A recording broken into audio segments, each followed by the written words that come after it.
Bismillahirrahmanirrahim. Assalamualaikum warahmatullahi wabarakatuh. Innal hamdalillah nahmaduhu wa nasta'inuhu wa nastaghfiruhu wa natubu ilaihi wa na'udzu billahi min syururi anfusina wa min sayyiati a'malina may yahdihillahu fala mudhillalah wa may yudlil fala hadiyalah wa asyhadu an la ilaha illallah wahdahu la syarikalah wa asyhadu anna Muhammadan abduhu wa rasuluhu la nabiyya ba'dah. Ya ayyuhalladzina amanu taqullaha haqqa tuqatih wa la tamutunna illa wa antum muslimun. Ya ayyuhan nasu taqu rabbakumul ladzi khalaqakum min nafsin wahidah wa khalaqa minha zawjaha wa batha minhuma rijalan katsiran wa nisaa'a. Wattaqullaha alladzi tasaaluna bihi wal arham innallaha kana 'alaikum raqiba. Ya ayyuhalladzina amanu taqullaha wa qulu qawlan sadida yuslih lakum a'malakum wa yaghfir lakum dhunubakum. ومن يطع الله ورسوله فقد فاز فوزا عظيما أما بعد فإن أصدق الحديث كتاب الله وخير الهدى هدى محمد صلى الله عليه وسلم وشر الأمور محدثاتها وكل محدثة بدعة وكل بدعة ضلالة وكل ضلالة في النار. Hadirin dan hadirat yang dirahmati oleh Allah Subhanahu wa taala, ikhwan dan akhwat, bapak-bapak dan ibu-ibu yang dimuliakan oleh Allah Subhanahu wa taala. Alhamdulillah, puji dan syukur senantiasa kita panjatkan kepada Allah Subhanahu wa taala yang terus memberikan kita karunia tiada henti-hentinya. Salawat dan salam semoga tercurahkan selalu kepada junjungan kita, imam kita, qudwah kita, suri tauladan kita Nabi Muhammad sallallahu alaihi wasallam dan juga kepada keluarganya serta seluruh sahabat beliau tanpa terkecuali. Pada kesempatan kali ini kita akan bahas topik yang sangat penting baik bagi laki-laki maupun bagi wanita, ya, yaitu tentang dahsyatnya fitnah wanita, ya. At-tahdhir min fitnatin nisa, yaitu peringatan tentang fitnah wanita. Dan pembahasan ini dengan judul fitnah wanita, ya, sudah diingatkan oleh para ulama sejak dahulu berdasarkan hadis-hadis Nabi sallallahu alaihi wasallam. Di antaranya contohnya dalam Sunan Ibnu Majah yang wafat pada tahun 273 Hijriah. Dalam sunannya dia membawakan sebuah bab judulnya Bab Fitnatin Nisa, bab tentang fitnah para wanita. Kemudian dia sebutkan 6 hadis tentang fitnah wanita.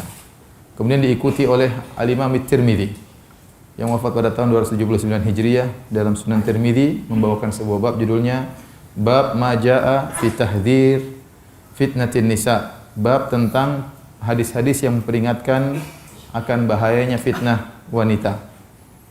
Kemudian juga Al-Baihaqi, ya, dalam sunannya juga membawakan bab judulnya Bab ma yuttaqa min fitnatin nisa, yaitu bab tentang apa yang harus dihindari, ya, dari fitnah wanita. Demikian juga para ulama yang lain seperti Abdul Razzaq As-San'ani dalam musannafnya juga membawa bab fitnatin nisa, bab tentang fitnah wanita. Demikian juga Imam Muslim dalam sahihnya sebuah bab dibuat oleh Imam Nawawi dengan judulnya Al-Iftitan bin Nisa, terfitnah oleh wanita. Terfitnah oleh wanita. Jadi sejak dahulu para ulama sudah mengingatkan dalam buku-buku mereka tentang dahsyatnya fitnah wanita. Dan dimaksud dengan fitnah yaitu ujian. Fitnah datang dalam syariat di antaranya bermakna al-ikhtibar wal ibtila. Artinya ujian. Yaitu lelaki diuji oleh para wanita, ya. Lelaki diuji oleh para wanita sehingga bisa menjerumuskan para lelaki ke dalam perkara-perkara yang diharamkan oleh Allah Subhanahu wa taala. Nanti akan kita jelaskan bahwasanya fitnah wanita terhadap para lelaki dari dua sisi, ya. Sisi dari pertama adalah menjerumuskan mereka dalam perkara-perkara yang haram, sisi kedua menghalangi mereka dari perbuatan-perbuatan yang baik. Dari dua sisi fitnah wanita. Baik, dan itulah makna fitnah dalam banyak ayat, ya. Seperti Allah Subhanahu wa taala berfirman, "Innama amwalukum wa auladukum fitnah." Sungguhnya harta kalian, anak-anak kalian fitnah, artinya ujian. Harta bisa menjerumuskan kalian dalam keharaman, anak-anak pun demikian. Bisa menjerumuskan orang tuanya dalam perkara-perkara yang haram. Demikian juga firman Allah Subhanahu wa taala, "Wa nabluukum bisyarri wal khairi fitnah wa ilaina turja'un." Kami akan menguji kalian dengan perkara yang buruk, dengan perkara yang baik sebagai fitnah. Kami uji kalian dengan kesusahan dan kami uji kalian juga dengan kemudahan. Fitnah artinya ujian. Jadi pembahasan kita fitnah wanita, maksudnya wanita adalah ujian bagi para lelaki, godaan bagi para lelaki yang bisa menjerumuskan para lelaki dalam perkara yang haram, ya, melihat yang haram, terjerumus dalam perzinahan dan yang lainnya. Yang kedua, bisa menghalangi para lelaki dari berbuat hal-hal yang baik. Taib, hadirin dan hadirat yang dirahmati oleh Allah Subhanahu wa taala, tatkala fitnah wanita dalam syariat Islam sangat berbahaya. Oleh karenanya, ya, syariat Islam mensyariatkan dua model pensyariatan. Yang pertama adalah pensyariatan untuk mencegah terjadinya hal-hal yang haram. Di antaranya seperti diharamkannya zina, ya, dan hal-hal yang bisa mengantarkan kepada zina, dan ini semua berkaitan dengan wanita tentunya, ya. Kemudian juga misalnya diharamkannya mengumbar pandangan, melihat hal yang diharamkan oleh Allah Subhanahu wa taala. Ya. Kemudian juga diharamkan misalnya berjabat tangan atau menyentuh wanita yang bukan mahram. Ini semuanya dalam rangka pencegahan. Demikian juga wanita dilarang untuk keluar dalam kondisi terbuka auratnya, dalam rangka juga mencegah fitnah wanita. Demikian juga wanita dilarang untuk mendayu-dayukan suaranya.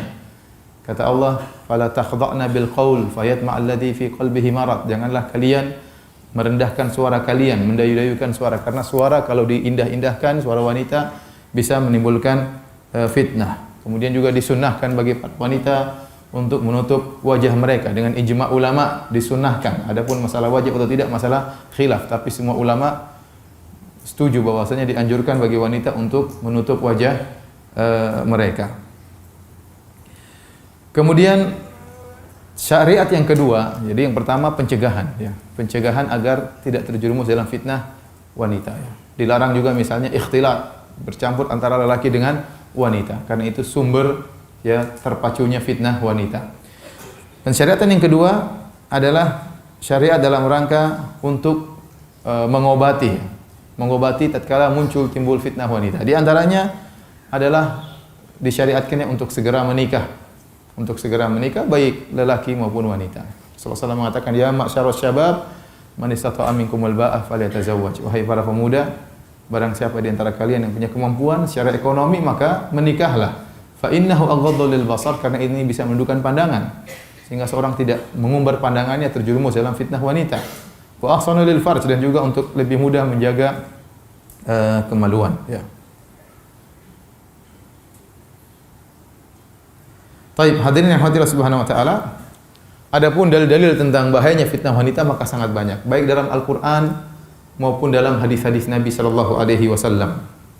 Di antara dalil dari Al-Qur'an tentang bahayanya fitnah wanita, dalam surat Ali Imran Allah berfirman, "Zuyyina lin-nasi hubbus syahawati minan nisa'i wal banina wal qanatiril muqantarati minadh-dhahabi wal fiddati wal khailil musawwamati wal an'ami wal harth, dzalika mata'ul hayatid dunya wallahu 'indahu husnul ma'ab." Kata Allah Subhanahu wa taala, diindahkan, ya, bagi manusia, dihiasi bagi manusia itu, bagi para lelaki, hubbus syahwat, yaitu perkara-perkara yang berkaitan dengan syahwat. Jadi ada perkara-perkara yang indah dalam syahwat para lelaki. Yang pertama Allah sebutkan minan nisa, wanita. Kemudian wal banin, kemudian anak-anak. Kemudian al-qanatir al-muqantar, harta yang berlimpah ruah berupa emas dan perak. Al-khailul musawwamah, kuda-kuda pilihan, binatang ternak, kemudian sawah ladang. Ini semua adalah mata'ul hayatid dunya. Ini adalah semua perhiasan dunia. Allah sebutkan beberapa hal yang bisa, ya, disukai oleh para laki. Allah sebutkan wanita, kemudian anak-anak juga disenangi oleh para laki, ya. Mereka senang dengan anak mereka sehingga bekerja setengah mati demi untuk buah hati mereka, untuk mencari harta, emas dan perak, kendaraan, kuda pilihan, kalau sekarang kita bilang mobil mewah dan macam-macamnya, ya, sawah ladang. Tetapi yang pertama kali disebutkan oleh Allah Subhanahu wa taala adalah wanita sebelum yang lainnya. Karena fitnah yang paling keras yang ditimpa oleh para laki adalah fitnah wanita, lebih daripada mengejar harta, lebih dari fitnah bekerja keras demi anak-anak, lebih dari fitnah emas dan perak, lebih dari fitnah kendaraan mewah. Yang paling pertama Allah sebutkan adalah fitnah wanita. Ibnu Katsir rahimahullah mengomentari ayat ini berkata, yukhbiru ta'ala amma zuyyina lin-nasi fi hadhil hayati dunya min anwa'il malad minan nisa wal banit fabada'a bin nisa. Dalam ayat ini Allah Subhanahu wa taala mengabarkan kepada kita tentang perkara-perkara yang dijadikan indah di pandangan para lelaki dalam kehidupan dunia ini berupa kelezatan-kelezatan wanita, anak-anak dan yang lainnya. Fabada'a bin nisa, maka Allah mulai dengan menyebutkan fitnah wanita, para wanita. Li'annal fitnata bihinna asyad. Karena fitnah dengan wanita adalah fitnah yang paling berat. Kama thabata fi sahih, sebagaimana dalam hadis yang sahih, anna sallallahu alaihi wasallam qaal, bahwasanya Rasulullah SAW bersabda, ma taraktu ba'di fitnatan adharra 'ala rijal minan nisa. Aku tidak pernah meninggalkan fitnah yang paling berbahaya menimpa para lelaki seperti fitnah wanita. Jadi fitnah wanita adalah fitnah yang pertama ya. Saya sering sampaikan bahwasanya lelaki terkadang diuji dengan harta benda, dia tidak bisa tergoyangkan, diuji dengan jabatan mungkin dia tidak tertarik, diuji dengan mobil mewah dia tidak tertarik, diuji dengan kuda mewah dia tidak tertarik, tapi kalau diuji dengan wanita mewah dia tertarik. Repot masalah. Oleh karenanya tatkala para ulama menyebutkan hadis tentang sab'atun yudhilluhumullah fi yaumin la dhilla illa dhilluh, 7 golongan yang akan Allah naungi pada hari kiamat di bawah naungan Allah di padang mahsyar tatkala matahari jaraknya 1 mil. Rasulullah SAW sebutkan 7 golongan. Yang pertama imamun adil, imam yang adil. Yang kedua syabun nasya' fi ibadatillah, anak muda yang tumbuh dalam ketaatan kepada Allah. Yang ketiga rajulani tahabba fillah ijtama'a alaihi tafarraq alaihi, 2 orang yang bersahabat karena Allah, bertemu karena Allah, berpisah karena Allah. Yang keempat rajulun qalbuhu mu'allaqun bil masajid, keempat orang yang selalu rindu ingin ke masjid. Yang kelima rajulun da'atu imra'atun dzatu mansibin wa jamalin faqala inni akhafullah, lelaki yang dirayu oleh seorang wanita yang cantik, jelita dan kaya raya dan dia berkata aku takut kepada Allah. Yang keenam rajulun tasaddaqa bi yamini fa akhfaha hatta la ta'lama shimaluhu ma tunfiqu minhu, seorang yang berinfak dengan tangan kanannya kemudian dia sembunyikan sampai-sampai tangan kirinya tidak tahu apa yang diinfakkan oleh tangan kanannya. Dan yang ketujuh rajulun dzakarallaha khalian fadat ainah, seorang yang berzikir kepada Allah sendirian kemudian dia pun menangis. Ini 7 orang semua hebat. 7 orang ini semuanya hebat dan semuanya amalan yang susah, tidak ada yang gampang ya. Namun para ulama khilaf, di antara 7 orang ini yang paling hebat yang mana? Sebagian ulama berpendapat yang paling hebat adalah yang pertama, imamun adil. Imam yang adil adalah lelaki yang paling hebat di antara 7 orang ini. Kenapa? Karena ujiannya yang paling berat. Namanya seorang pemimpin, dia lebih cenderung bisa mendolimi bawahannya dan dia bisa cenderung untuk mengambil harta untuk dia ambil sendiri untuk demi kepentingan pribadinya. Tetapi ternyata dia adil.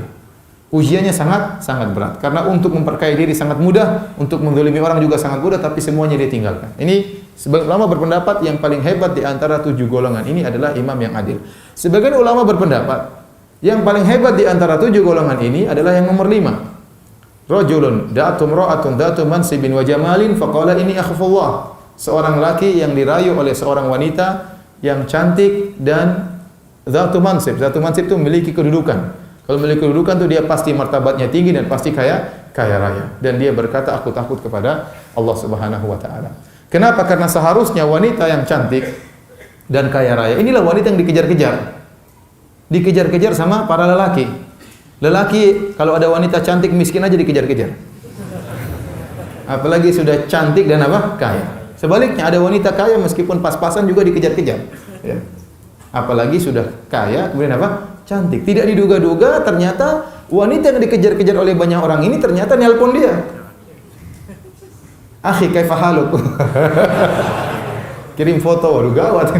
Kirim foto, kemudian rayuan, kemudian ngajak berzina. Ya. Oleh karenanya, sebagian ulama mengatakan inilah ujian yang paling berat di antara 7 golongan tersebut. Karena yang sedang dia hadapi adalah fitnah wanita.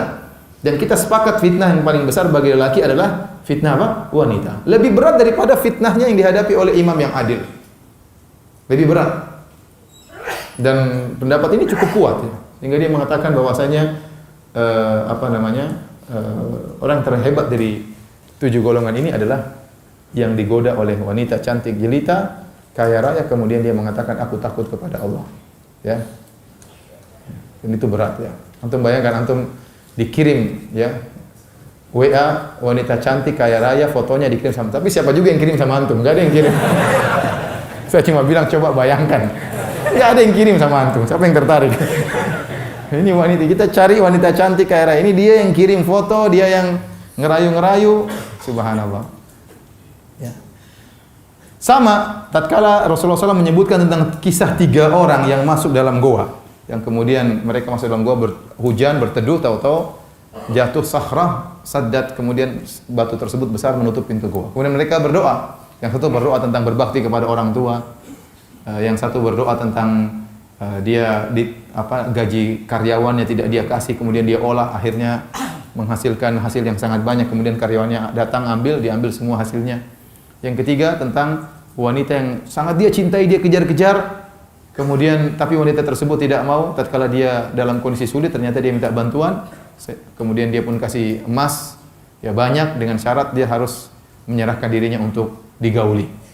Ya, ini 3 orang semuanya orang-orang hebat dan amalannya luar biasa. Ya, antum sudah tahu hadis ini kan? Yang pertama tentang seorang yang dia tidak memberi susu kepada istrinya, kepada anak-anaknya sebelum diberikan kepada kedua orang tuanya. Suatu saat dia pulang bawa susu, kemalaman, ayah ibunya sudah tidur. Maka dia pun tidak mau bangunkan ayah ibunya. Kalau dibangunkan nanti enggak enak, ya. Tapi dia juga tidak ingin tidur, khawatir ayah ibunya bangun tengah malam kelaparan, maka dia menunggu dengan memegang susu, tunggu kapan ayah ibunya bangun. Ternyata ayah ibunya tidak bangun kecuali setelah subuh. Berarti semalaman suntuk dia nungguin. Sementara wasibyan yatadagaun, anak-anaknya nangis minta susu. Namun kebiasaan dia, orang tua dulu baru anak-anaknya. Dia mengatakan, ya Allah, kalau saya melakukannya karena Engkau ya Allah, bukakan pintu goa. Pintu goa terbuka sedikit. Satunya, saya punya karyawan, semuanya saya gaji, tinggal satu belum ambil gajinya. Gaji cuma sedikit, tapi kalau tidak ambil, akhirnya saya olah gajinya tersebut. Saya olah akhirnya menghasilkan banyak onta, banyak kambing, banyak sapi. Entah berapa tahun kemudian dia datang, entah 10 tahun atau berapa tahun datang. Kemudian bilang, mana gajiku wahai fulan? Kataku, itu semua yang kau lihat, itu gajimu. Yang benar, kamu jangan ngejek saya, benar itu gajimu semuanya. Akhirnya dia ambil semuanya, tidak nyisain 1 ekor pun. Dia tidak bilang syukuran, ini tanda terima kasih, enggak. Dia bawa semuanya. Maka saya bilang, ya Allah, kalau aku melakukannya karena Engkau ya Allah, bukalah pintu goa. Yang ketiga, tadi lelaki dia bilang, katakan ada seorang wanita, kalau ada lelaki paling cinta kepada seorang wanita, itulah saya terhadap wanita itu. Kalau di dunia ini ada orang yang paling cinta kepada seorang wanita, sayalah orangnya, saya paling cinta kepada wanita tersebut. Selalu kejar-kejar tapi tidak mau. Suatu saat dia datang sendiri.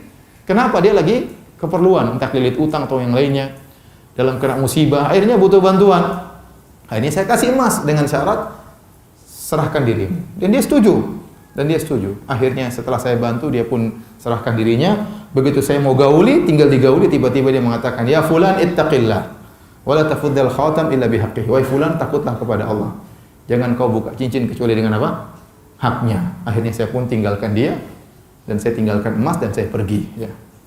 Nah, sebagian ulama berpendapat, inilah lelaki yang terakhir yang berdoa. Jadi pintu goa pertama terbuka sedikit. Yang kedua terbuka sedikit. Belum bisa terbuka lebar. Gara-gara yang ketiga ini, yang akhirnya apa? Terbuka lebar. Bukan tertutup lagi ya. Gara-gara yang ketiga ini akhirnya apa? Terbuka lebar. Kenapa? Karena fitnah yang dia hadapi yang paling berat. Antum bayangkan ya. Nggak usah bayangkan lah. Artinya ada perempuan yang sangat antum cintai, antum kejar-kejar, kemudian dia sudah serahkan diri, dan antum sudah tinggal gauli. Kalau tinggal gauli itu berarti apa? Berarti syahwat sudah bergelora, dan itu susah. Kata ulama, kalau syahwat masih di awal, seorang masih bisa selamat. Pandangan tertarik, balik pandangan, bisa selamat. Tapi kalau sudah bergelora syahwat, itu nggak mungkin selamat. Lihatlah bagaimana para wanita yang melihat ketampanan Nabi Yusuf. Begitu bergerak syahwat mereka, kata Allah, wa qata'na aydiyahunna. Mereka potong-potong tangan mereka tanpa mereka sadari. Kenapa? Syahwat sudah bergelora. Jadi kalau antum sudah terjebak, syahwat antum sudah bergelora, mustahil antum selamat, susah, kecuali Allah selamatkan. Jadi kalau awal-awal masih bisa. Begitu lihat tertarik sudah selamat tinggal. Istri lupa, anak-anak lupa. Bahaya. Ya, dalil lupa, hadis lupa, ustadz lupa. Karena syahwat sudah bergelora. Makanya lelaki ini yang paling hebat ya. Sebagian ulama mengatakan gara-gara doanya yang terakhir inilah akhirnya pintu goa akhirnya apa? Terbuka. Karena dia yang paling berat. Bayangkan sudah tinggal digauli, tahu-tahu wanita tersebut mengatakan ittaqillah. bertakwalah kepada Allah. Ngomongnya sekarang, enggak dari awal.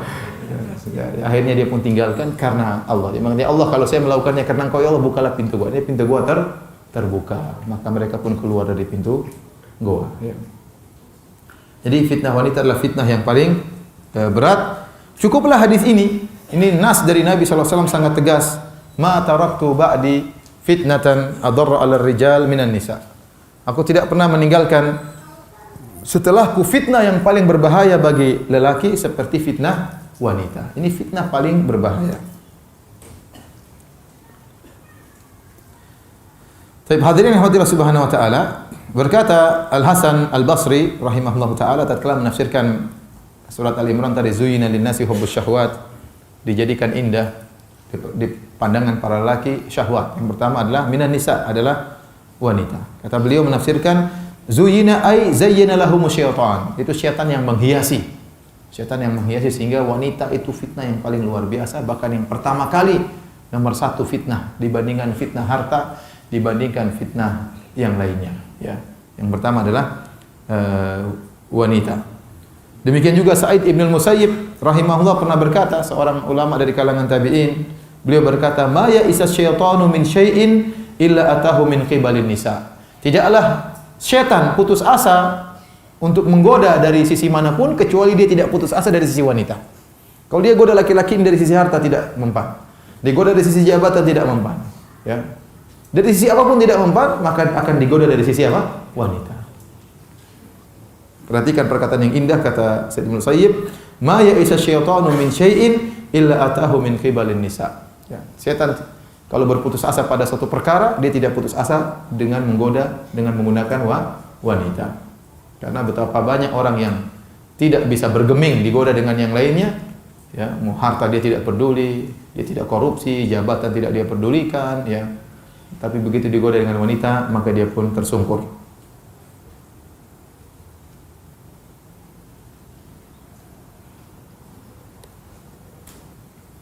Baik.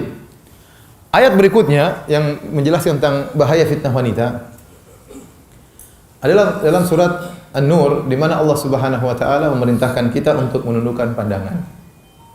Tidak lain karena bahayanya fitnah wanita. Dan di akhir ayat tersebut, jadi dibuka dengan kullil mu'minina yaghuddu min absarihim. Kata Allah, katakanlah kepada orang beriman untuk menundukkan pandangan mereka. Wa yahfadhu furujahum, dan untuk menjaga kemaluan mereka. Dzalika azka lahum. Ini lebih suci bagi mereka.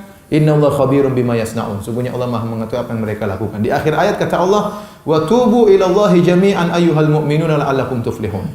Hendaknya kalian orang beriman bertobat kepada Allah seluruhnya, semoga kalian beruntung. Kata Syekh Muhammad bin Shalih Al-Utsaimin rahimahullahu taala, ayat ini dibuka dengan larangan mengumbar pandangan, ditutup dengan perintah bertobat. Ini dalil bahwasanya seorang harus bertobat dari pandangan yang dia umbar. Jadi mengumbar pandangan itu dosa yang Allah suruh kita untuk bertobat darinya. Makanya Allah mengatakan, ya'lamu kha'inatal a'yun wa ma tukhfis sudur. Allah mengetahui pengkhianatan lirikan pandangan dan apa yang disembunyikan oleh dada manusia. Sementara sekarang kenyataan yang ada, begitu banyaknya aurat wanita yang terumbar, sehingga pandangan kita sudah biasa.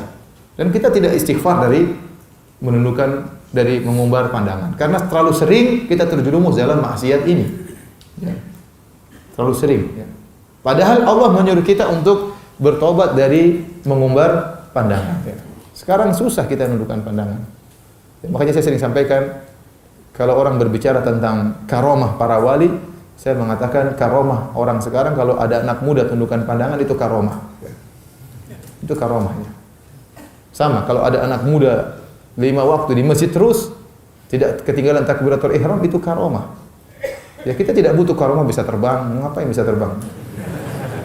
Tidak ada dalilnya siapa yang bisa terbang masuk surga, enggak ada. Tapi yang hebat ada orang bisa tundukkan pandangan di zaman sekarang ini. Namun siapa yang bisa? Di HP-nya aja banyak fitnah ya. Di Facebook, di Twitter ya, repot. Ya. Bagaimana enggak fitnah, sedangkan Facebook saja kalau dia ada yang minta jadi teman dia pilih-pilih dulu.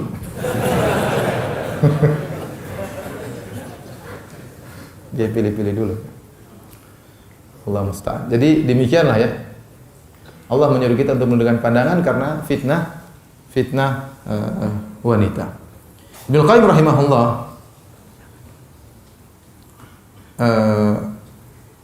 menjelaskan tentang masalah pandangan dan masalah fitnah kemaluan. Jadi fitnah kemaluan dimulai dengan fitnah pandangan. Ya. Kata Ibnu Qayyim,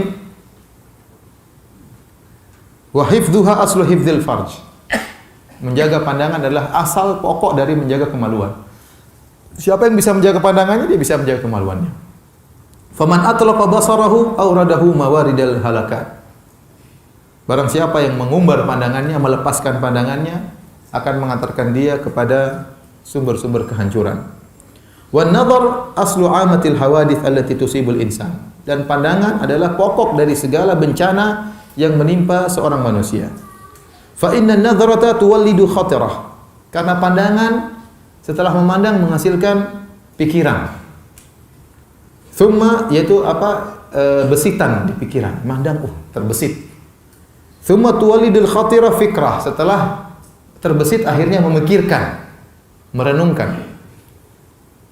Thumma tuwallidul fikratu syahwatan. Setelah merenungkan timbul syahwat.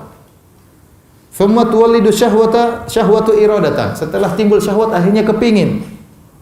Thumma taqwa fatasiru azimatan. Setelah kepingin semakin kuat nekat. Bukan nekat, azimah, semakin mantap untuk melakukan. Azimatan jazimatan. Akhirnya menimbulkan tekad. Jadi tadinya niat sekarang menjadi tekad yang kuat. Fayaqaul fi'lu wala budda. Kalau sudah timbul tekad yang kuat pasti terjadi. Ma'lam yamna' minhu mani, kecuali ada yang menghalangi. Ya. Wa fi hadza qila, dalam hal ini dikatakan as-sabru ala ghaddit tarfi aisaru min as-sabri ala alamin ba'dahu. Bersabar ya untuk menundukkan pandangan itu lebih mudah daripada bersabar akibat yang muncul kalau melepaskan pandangan. Jadi demikian ya. Menjaga pandangan itu mudah. Misalnya lihat cewek, astagfirullah, selesai. Belum ada apa-apa, ya. Belum ada apa-apa. Saya kira, alhamdulillah. Dibesarin ini. Lihat, sudah jadi terbetik, sudah bukan terbetik lagi, mikir, renungkan, udah bayangkan, udah macam-macam. Kalau cuma lihat pertama kan makanya disuruh kita tundukkan pandangan. Kata Nabi SAW, lakal ula wa laysat lakas tsaniyah. Bagimu pandangan pertama dan haram bagimu pandangan kedua. Waktu Fadl Ibn Abbas radhiyallahu anhu berhaji bersama Nabi SAW, tiba-tiba dia melihat seorang wanita yang cantik tatkala sedang berhaji. Maka Rasulullah SAW memegang kepalanya, dibalik kepalanya oleh Nabi SAW. Ya. Ya. Karena pandangan pertama masih ringan. Kalau Anda berhasil menundukkan pandangan, pasti ada tersisa, tapi cepat hilang. Ya, cepat hilang. Tapi kalau Anda sudah mulai melihat, melirik, apalagi melotot, sudah selesai. Pasti akan jadi terbesik, kemudian terbetik, kemudian jadi pikiran, jadi perenungan, dari perenungan terus keinginan terus syahwat akhirnya tekad akhirnya nekat. Nah, sebagaimana penjelasan Ibnu Qayyim. Kalau sudah sampai Anda merenungkan sudah susah untuk menundukkan lagi, sudah terlanjur. Kuncinya yang pertama, mau lanjutkan atau tidak. Kalau melanjutkan sudah Anda akan terjebak. Kalau sejak awal Anda sudah palingkan sudah selesai. Mudah bagi Anda untuk menghindar. Makanya saya katakan tadi, syahwat untuk di awal kali insya Allah semua lelaki bisa menghindar. Tetapi kalau dia teruskan, dia tidak akan bisa menghindar. Syaitan akan bisiki dia, lihat lagi. Tadi belum jelas. Belum jelas. Ayo ngeliat lagi kedua kali, tiga kali, selesai. Padahal Allah menyuruh kita untuk menundukkan pandangan dan Allah suruh bertobat dari pandangan haram yang kita umbar. Dan Allah mengatakan ya'lamu kha'inatal a'yun. Allah mengetahui ya, pengkhianatan lirikan mata. Setiap yang kita lihat dicatat oleh Allah Subhanahu wa taala, dicatat oleh malaikat dan pasti akan diungkapkan oleh Allah pada hari kiamat kalau kita tidak bertobat kepada Allah Subhanahu wa taala. Makanya di akhir ayat kata Allah Subhanahu wa taala, "Innallaha khabirum bima yasnaun." Kata Allah, "Qul lil mu'minina yaghuddu absarahum." katakanlah kepada kaum mukminin yaghuddu min absarihim agar mereka menundukkan pandangan mereka. Di akhir ayat, innallaha khabirum bima yasnaun, sungguhnya Allah mengetahui apa yang mereka lakukan. Dan kalimat khabir, ya, sebagian ulama mengatakan khabir itu diungkapkan oleh Allah pada perkara-perkara yang pelik, yang terkadang tidak diketahui oleh orang lain. Dan benar, seorang tatkala mengumbar pandangannya, mungkin ngelirik cewek, ngelirik siapa, mungkin teman duduknya nggak tahu, tapi Allah tahu. Allah tahu, ngelirik, cantik juga ya. Dalam hati Allah tahu, Allah catat lirikannya, Allah catat kata hatinya, ya. Jadi seorang berusaha minta tolong kepada Allah agar dimudahkan menundukkan pandangan. Dan zaman sekarang sangat sulit, ya, sangat sulit menundukkan pandangannya. Berat, ya. Semuanya berat. Ya. Kalau sudah masalah syahwat wanita, semuanya sama saja, ya. Mau ustadz nggak ustadz sama saja. Ya. Mau jenggotan nggak jenggotan sama saja. Ya. Berat, ya, berat. Kemudian di antara ayat yang menunjukkan bahaya fitnah wanita dalam surat At-Taubah, Allah Subhanahu wa taala menjelaskan tatkala Rasulullah SAW memerintahkan para sahabat untuk berperang dalam perang Tabuk. Perang Tabuk itu adalah perang di daerah Tabuk yang jaraknya sekitar 750 km, 800 km dari kota Madinah. Dan itu musim panas. Dan di sana musuh sangat banyak, dan musuh yang akan dihadapi adalah orang-orang Romawi. Orang Romawi itu orang bule. Orang apa? Orang bule. Pirang, berambut pirang, cantik jelita. Kata Allah Subhanahu wa taala, "Wa minhum may yaqulu dhalli wa la taftinni. Ala fil fitnati saqatu wa inna jahannama la muhitatun bil kafirin." Allah menceritakan tentang orang-orang munafik yang tidak mau perang. Mereka menyebutkan dalil-dalil supaya tidak bisa ikut perang. Di antaranya kata Allah, "Wa minhum may yaqulu dhalli wa minhum may yaqulu dhalli wa la taftinni." Di antara orang munafik ada yang berkata, "Ya Rasulullah, izinkanlah aku untuk tidak ikut perang. Wala taftinni, jangan kau buat aku terfitnah." Maksudnya apa? Kata Al-Baghawi, nazalat fi Jaddi bin Qaisin al-Munafiq. Ayat ini turun kepada seorang munafik yang bernama Jadd ibn Qais. Ya, kenapa tatkala Nabi SAW menyuruh untuk perang Tabuk, ya, untuk melawan orang-orang Romawi, orang-orang bule, ya, maka dia berkata, "Ya Rasulullah, laqad arafa qaumi anni rajulun mughramun bin nisa." Ya Rasulullah, kaumku sudah tahu saya ini laki yang paling tidak sabar dengan wanita. Saya ini gila wanita. Ya. Bukan cuma kamu saja. Kata dia, "Anni mughramun bin nisa." Saya ini laki yang gila terhadap para wanita. "Wa inni akhsha in ra'aitu banati banil asfar la an la asbir alaihinna." Saya takut kalau saya pergi ke Tabuk nanti lihat cewek-cewek pirang-pirang bule-bule, saya tidak sabar ya Rasulullah. Saya takut terfitnah dengan wanita-wanita Romawi yang putih-putih. "Idzan li fil qu'ud wa la taftinni bihinna wa inuka bimali." Kalau gitu izinkan saya tidak bisa ikut perang. Jangan kau buat aku terfitnah dengan wanita-wanita tersebut, ya, dan aku akan bantu engkau dengan hartaku. Maka kata Nabi SAW, "Adzintu laka," saya izinkan, subhanallah. Jadi dia beralasan takut terfitnah sama wanita. Dan Nabi tahu fitnah wanita itu bahaya. Maka Nabi menganggap ini uzur yang besar. Ya. Dia tidak bilang saya sakit kakiku pincang, enggak. Cuma bilang apa? Saya takut terfitnah wanita. Kata Nabi, "Ya sudah kalau gitu jangan pergi." Akhirnya Allah bongkar, kata Allah itu hanya kebohongan. Hanya kebohongan. Tapi maksud saya, di sini dia berdalil, beralasan supaya tidak ikut perang, alasannya takut terfitnah dengan apa?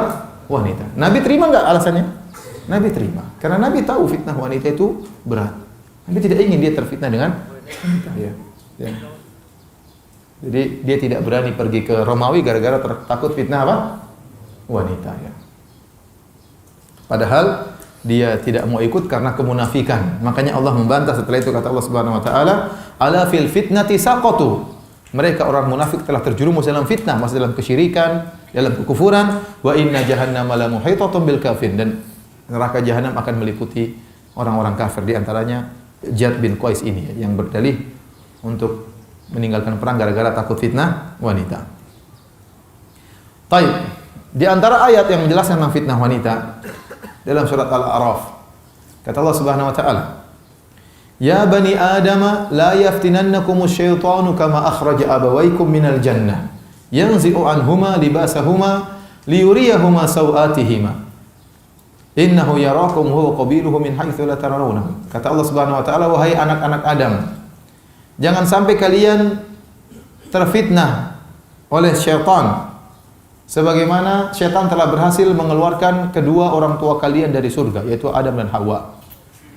Yanzi'u anhuma libasahuma liyuriyahuma sawatihima. Syaitan telah berhasil melepas pakaian mereka berdua untuk memperlihatkan kepada mereka aurat mereka.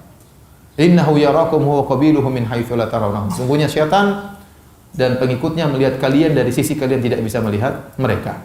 Di sini kalau antum baca buku tafsir, Allah mengingatkan kepada Bani Adam tentang musuh yang dari dulu sudah ada, itu syaitan. Dan permusuhan antara syaitan dengan manusia sejak dahulu, sejak zaman Nabi Adam alaihissalam. Dan syaitan sudah berhasil mengeluarkan Adam dan Hawa ya, dari surga. Dan di antara tujuan syaitan, kata Allah, yanzi'u anhuma libasahuma liyuriyahuma sawatihima. Syaitan ingin melepas pakaian Adam dan Hawa untuk menunjukkan, menampakkan aurat mereka. Jadi antara tujuan syaitan adalah membuka aurat wanita. Di antara tujuan syaitan adalah membuka aurat wanita. Dan itu yang terjadi zaman sekarang. Wanita membuka auratnya sedikit demi sedikit, kelihatannya ini, kelihatan kelihatan akhirnya. Sampai sekarang akhirnya timbul ya cara berpikir orang yang ya terbuka auratnya sedikit-sedikit, makin orang yang mutahadzirah, yaitu wanita yang modern. Adapun wanita yang tutupan sana sini adalah imra'atun mutakhallifah, perempuan yang mundur, tidak ngerti, ketinggalan zaman. Dan itu yang terjadi. Itu yang terjadi di zaman sekarang. Orang pakai jilbab kuno, enggak ngerti kemajuan, tidak pandai bergaul. Setan mengisi demikian sehingga orang akhirnya buka aurat sana, buka aurat sini ya. Bahwasanya kehidupan Eropa itu kehidupan yang maju. Ya, mereka hidup dengan terbuka aurat mereka, diikuti oleh wanita-wanita muslimah ya. Terbuka ini dan tersingkap ini dan itunya ya. Waliyadzubillah ya. Jadi program syaitan berhasil ya. Padahal kita tahu namanya telanjang itu adalah primitif, itu tidak ya. Kalau orang-orang barat bilang dahulu manusia berasal dari monyet. Monyet dulu nggak pakai baju kan? Jangankan baju, celana dalam aja nggak pakai apalagi baju. Nggak ada yang dipakai sama monyet. Kemudian mulai pinter, mulai pakai celana dalam, mulai pakai ini, mulai pakai celana, baju belum nih, belakangan baju. Apalagi kaos dalam, belakangan. Kemudian nanti sudah pinter jadi manusia, mulai ganteng baru pakai baju. Ini dalil bahwasanya telanjang itu primitif. Sedangkan menutup aurat adalah kemodernisasi. Sekarang mau dibalik telanjang itu kemajuan. Sementara pakai jilbab ya, itu adalah primitif. Namun propaganda ini laris.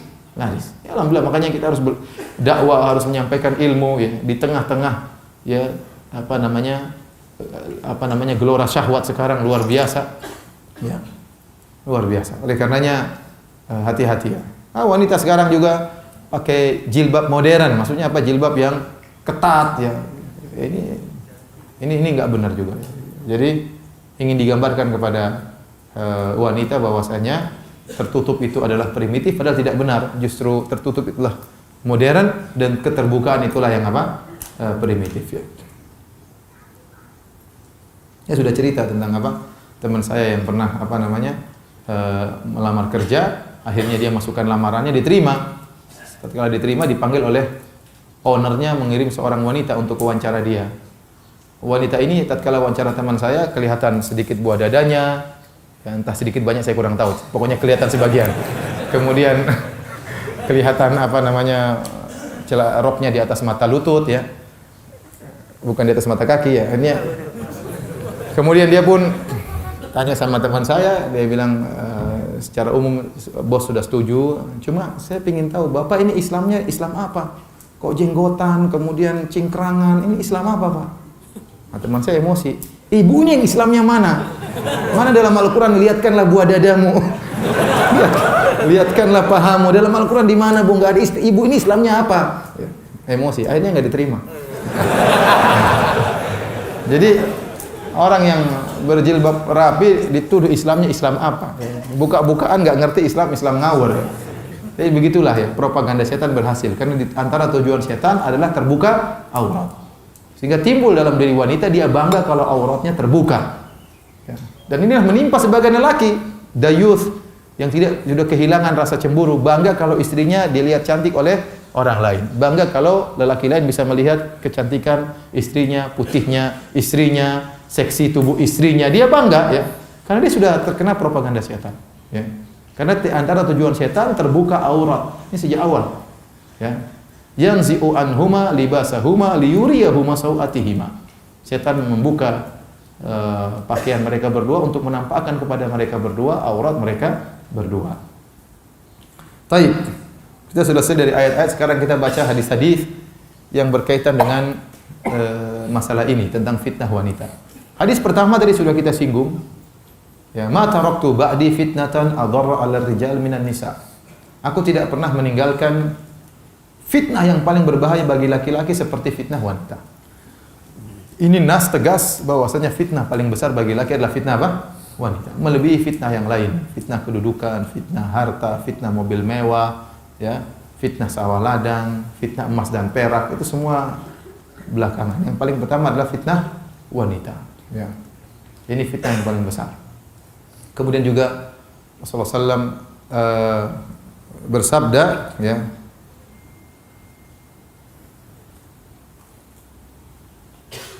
wattaqud dunya wattaqun nisa fa inna awwala fitnati bani Israil kanat fin nisa. Kata Nabi SAW, takutlah kalian kepada dunia dan takutlah kalian kepada wanita. Dunia ini fitnah. Rasulullah SAW khususkan dan kepada wanita. Ini namanya dzikrul khas ba'dal 'am, penyebutan khusus setelah penyebutan yang umum. Sama seperti saya mengatakan ja'a al-ulama wa Syekh bin Baz. Telah datang para ulama dan datang Syekh bin Baz. Kenapa? Karena Syekh bin Baz ini ulama spesial.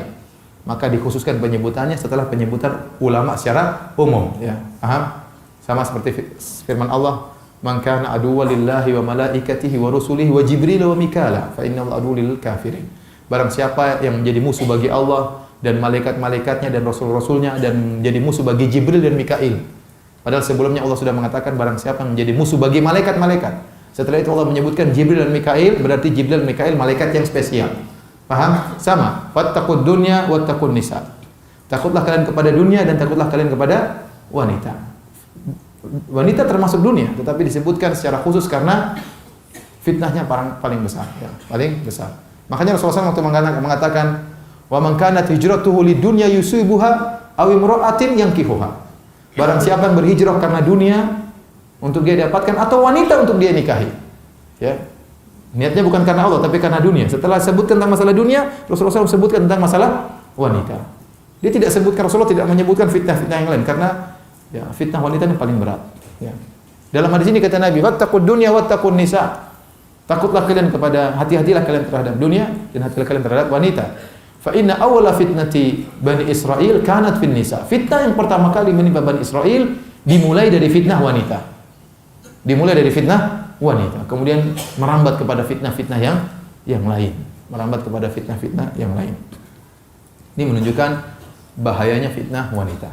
Taib, hadis yang lain Rasulullah SAW bersabda, "Ma ra'aitu min naqisati aqlin wa dinin adhaba li rubbir rajulil hazim min ihdakunna."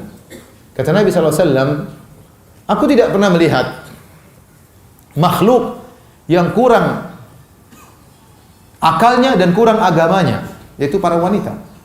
Wanita itu naqisatu aqlin wa din, agamanya kurang, akalnya kurang. Akalnya kurang sering kita jelaskan karena dia lebih mendahulukan perasaannya daripada nalarnya, ya. Ya. Ada saya punya teman, istrinya doktor. Ditanya, "Gimana istri kamu?" "Ahli dalam bidang." "Iya, ahli." "Di rumah?" "Ya sama aja seperti wanita yang lain." Dia pintar dalam dokter bidang itu aja. Dalam masalah rumah tangga tetap saja akalnya apa? Kurang. Tetap saja akalnya kurang. Ini kodrat wanita harus diterima, ya. Wanita harus menerima kodrat tersebut, harus ngaku kalau akalnya apa? Kurang. Jadi mendahulukan perasaannya daripada nalarnya, ya. Meskipun IP-nya 4, suaminya IP-nya 2, enggak apa-apa. Kita tidak berbicara tentang kecerdasan, ya.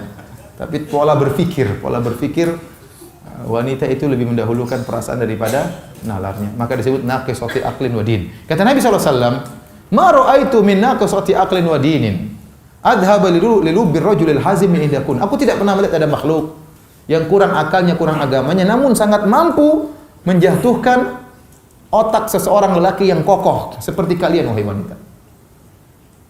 Jadi lelaki ini kuat hebat tapi jatuh oleh wanita, padahal wanita itu kurang akal dan kurang apa? Agama. Makanya seperti perkataan seorang penyair apa? Betapa banyak lelaki tekuk lutut di bawah kerling apa? Wanita.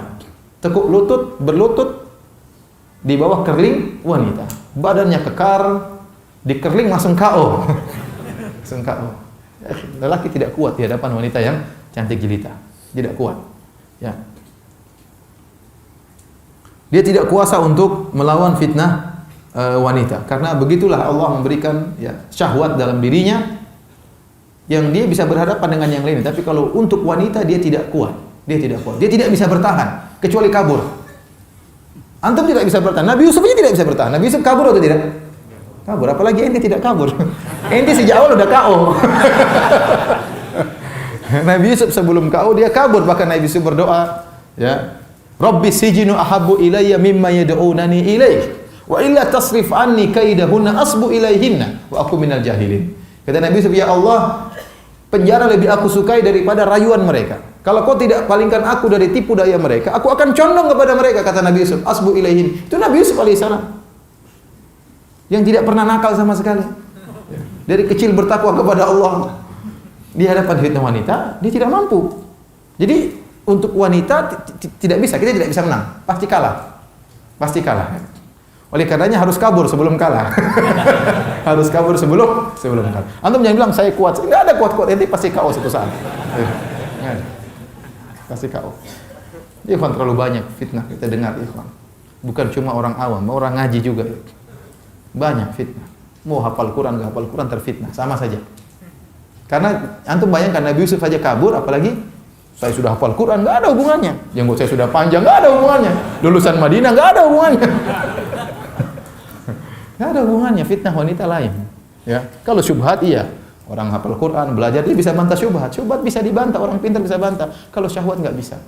Khusus syahwat wanita, siapapun akan tersungkur.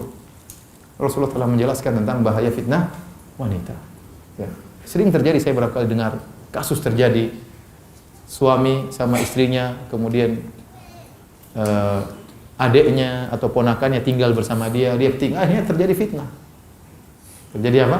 Fitnah, zina antara istrinya dengan kakaknya atau dengan adiknya atau dengan ponakannya atau dengan sepupunya, sering terjadi.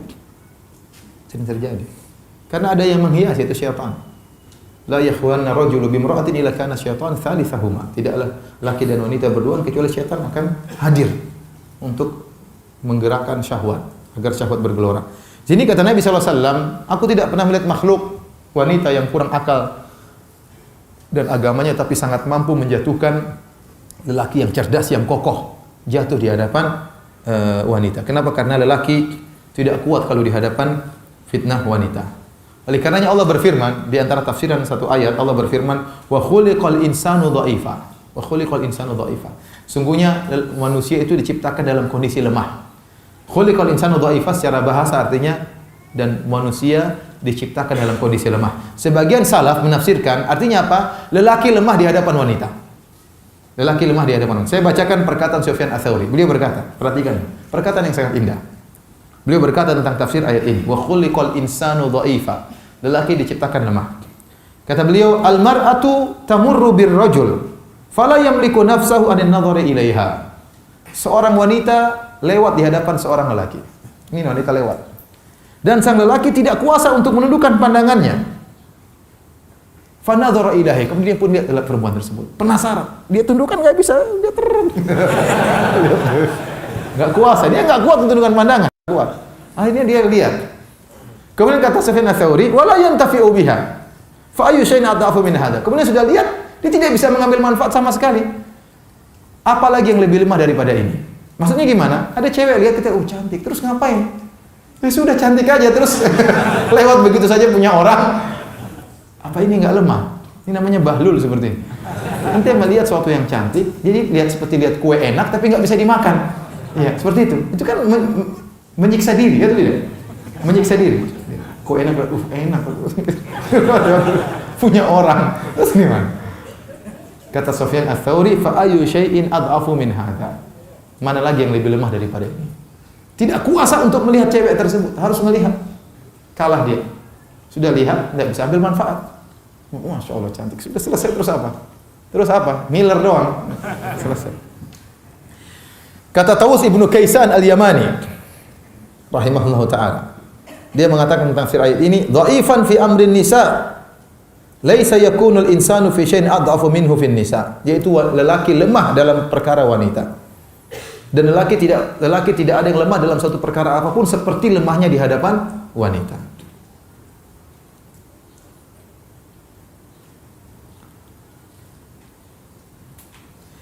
Yusuf bin Asbat rahimahullahu taala pernah berkata, "Lau tamanani rajulun," ini orang-orang soleh yang berbicara ya.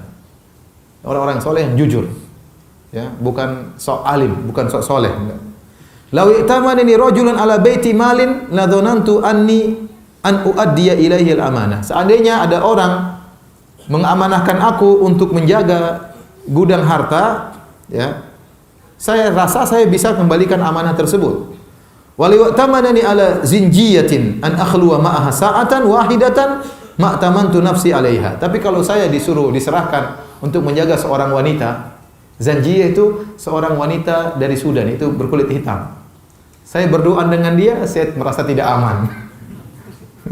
Jangankan kulit putih, ini kulit hitam, berdua di kamar, disuruh nunggu seminggu, saya merasa tidak aman. Apalagi yang berkulit apa? Putih misalnya. Ya, kalau masalah harta saya bisa, tapi suruh berdoa dengan wanita, ini yang bicara orang soleh. Saya tidak merasa bisa aman, bisa menunaikan amanah tersebut. Ya, karena setan hadir, dan setan bisa menggoda kapan saja. Ya.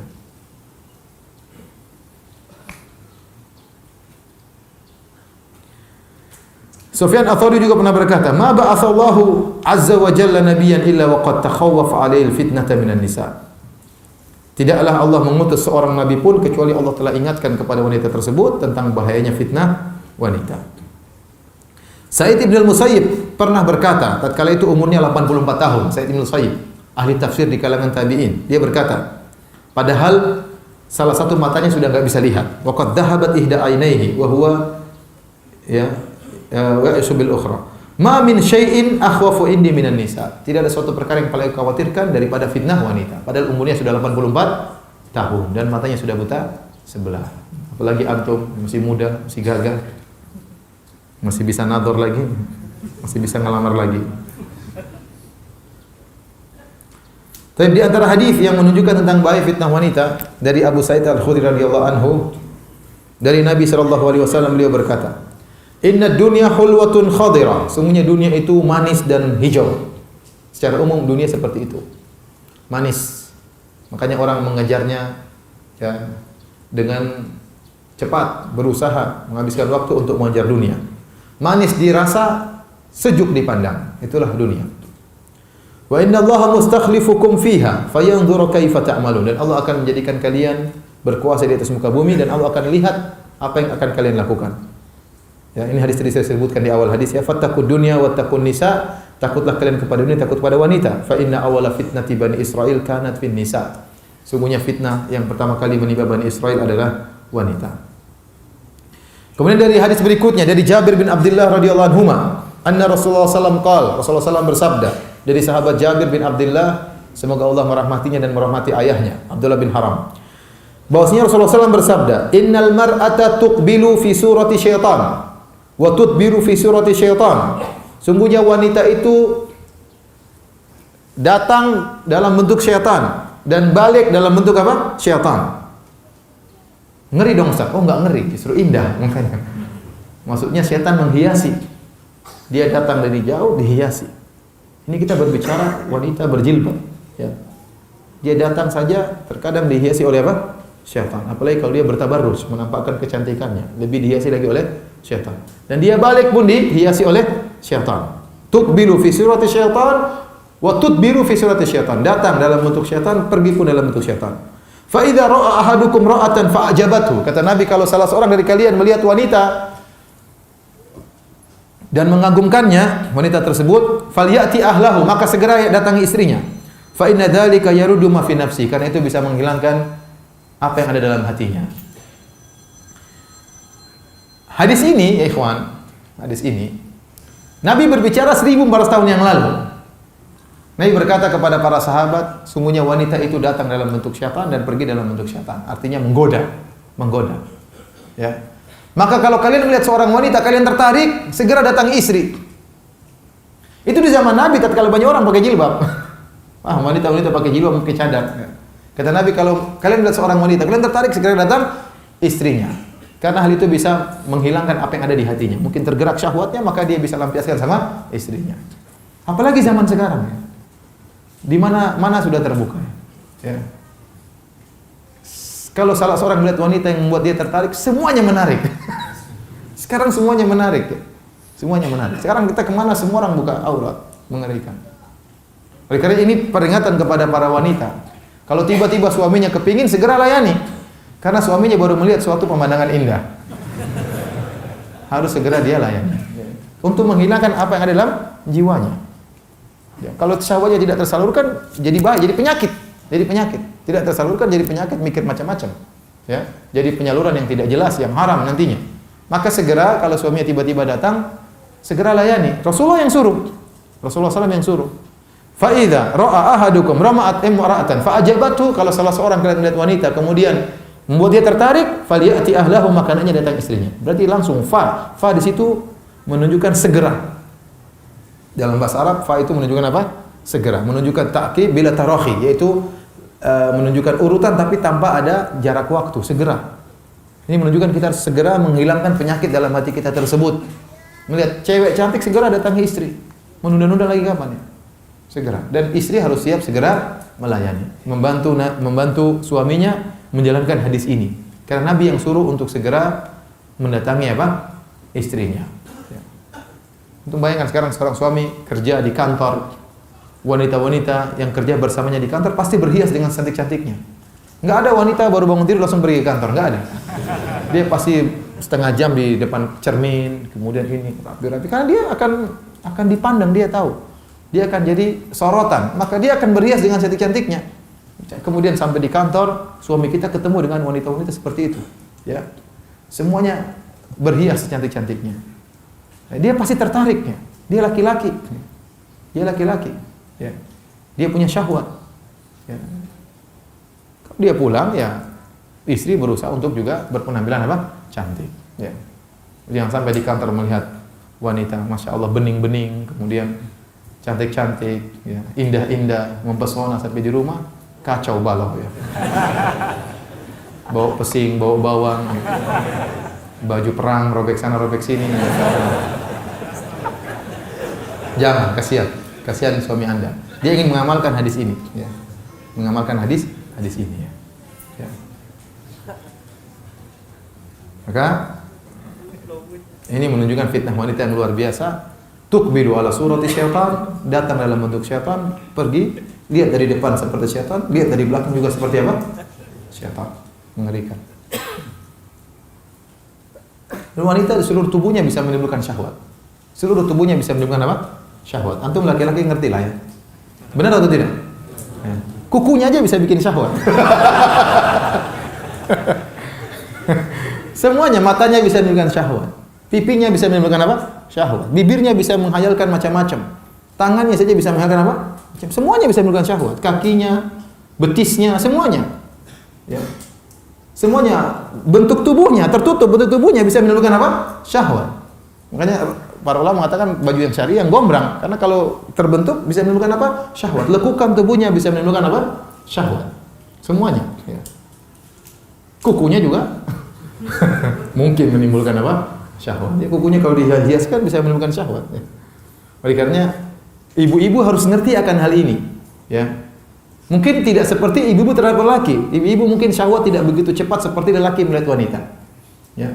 Penelitian menunjukkan demikian. Ya. Wanita bisa berkorban syahwatnya kalau melihat hal-hal tertentu. Tidak sekedar melihat badan, tidak sekedar melihat lengan, kemudian bergejolak syahwatnya. Lelaki tidak demikian. Laki-laki syahwat bisa bergejolak dengan sebab kecil. Ya. Oleh karenanya Nabi mengatakan, kalau kalian lihat seorang wanita, kalian pun tertarik, maka segera datang istri kalian. Nabi yang suruh. Pakai huruf fa lagi, falyati ahlahu, segera datang. Jangan tunda-tunda. Ya. Kalau sampai di rumah, maka istrinya harus melayani. Harus melayani.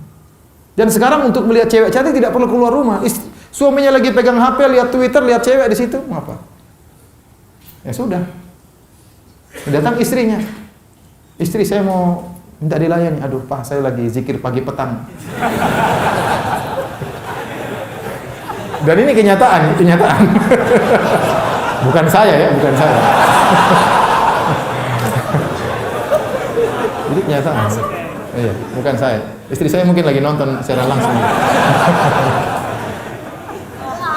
Jadi ada kenyataan seperti itu. Ya, diajak bergaul, istrinya mau zikir pagi petang, 1 juz belum selesai. Oh, 1 juz itu lama, nungguin 1 juz itu lama. Apalagi bacanya pakai tartil, pakai tajwid itu ada. Ya, Rasulullah suruh datang istrinya cepat, ya itu bisa ditunda. Itu bisa ditunda. Ya. Bisa ditunda. Baik, kita bacakan hadis berikutnya. Ini semua hadis tentang fitnah wanita. Kata Nabi SAW, al-mar'atu auratun, fa idza kharajat istashrafa syaitan. Riwayat Tirmidzi. Kata Nabi SAW, wanita itu aurat. Ini hukum asal dalil, semua wanita itu bagian tubuhnya aurat. Seperti saya menguatkan apa yang saya katakan tadi. Lelaki syahwatnya bisa tergerak dengan bagian apapun dari apa? Wanita. Kakinya bisa ini, tangannya bisa, lentik jarinya bisa, alisnya saja bisa menimbulkan apa? Syahwat, bibirnya, pipinya, hidungnya, bibirnya, apalagi dagunya ya. Jidatnya aja bisa.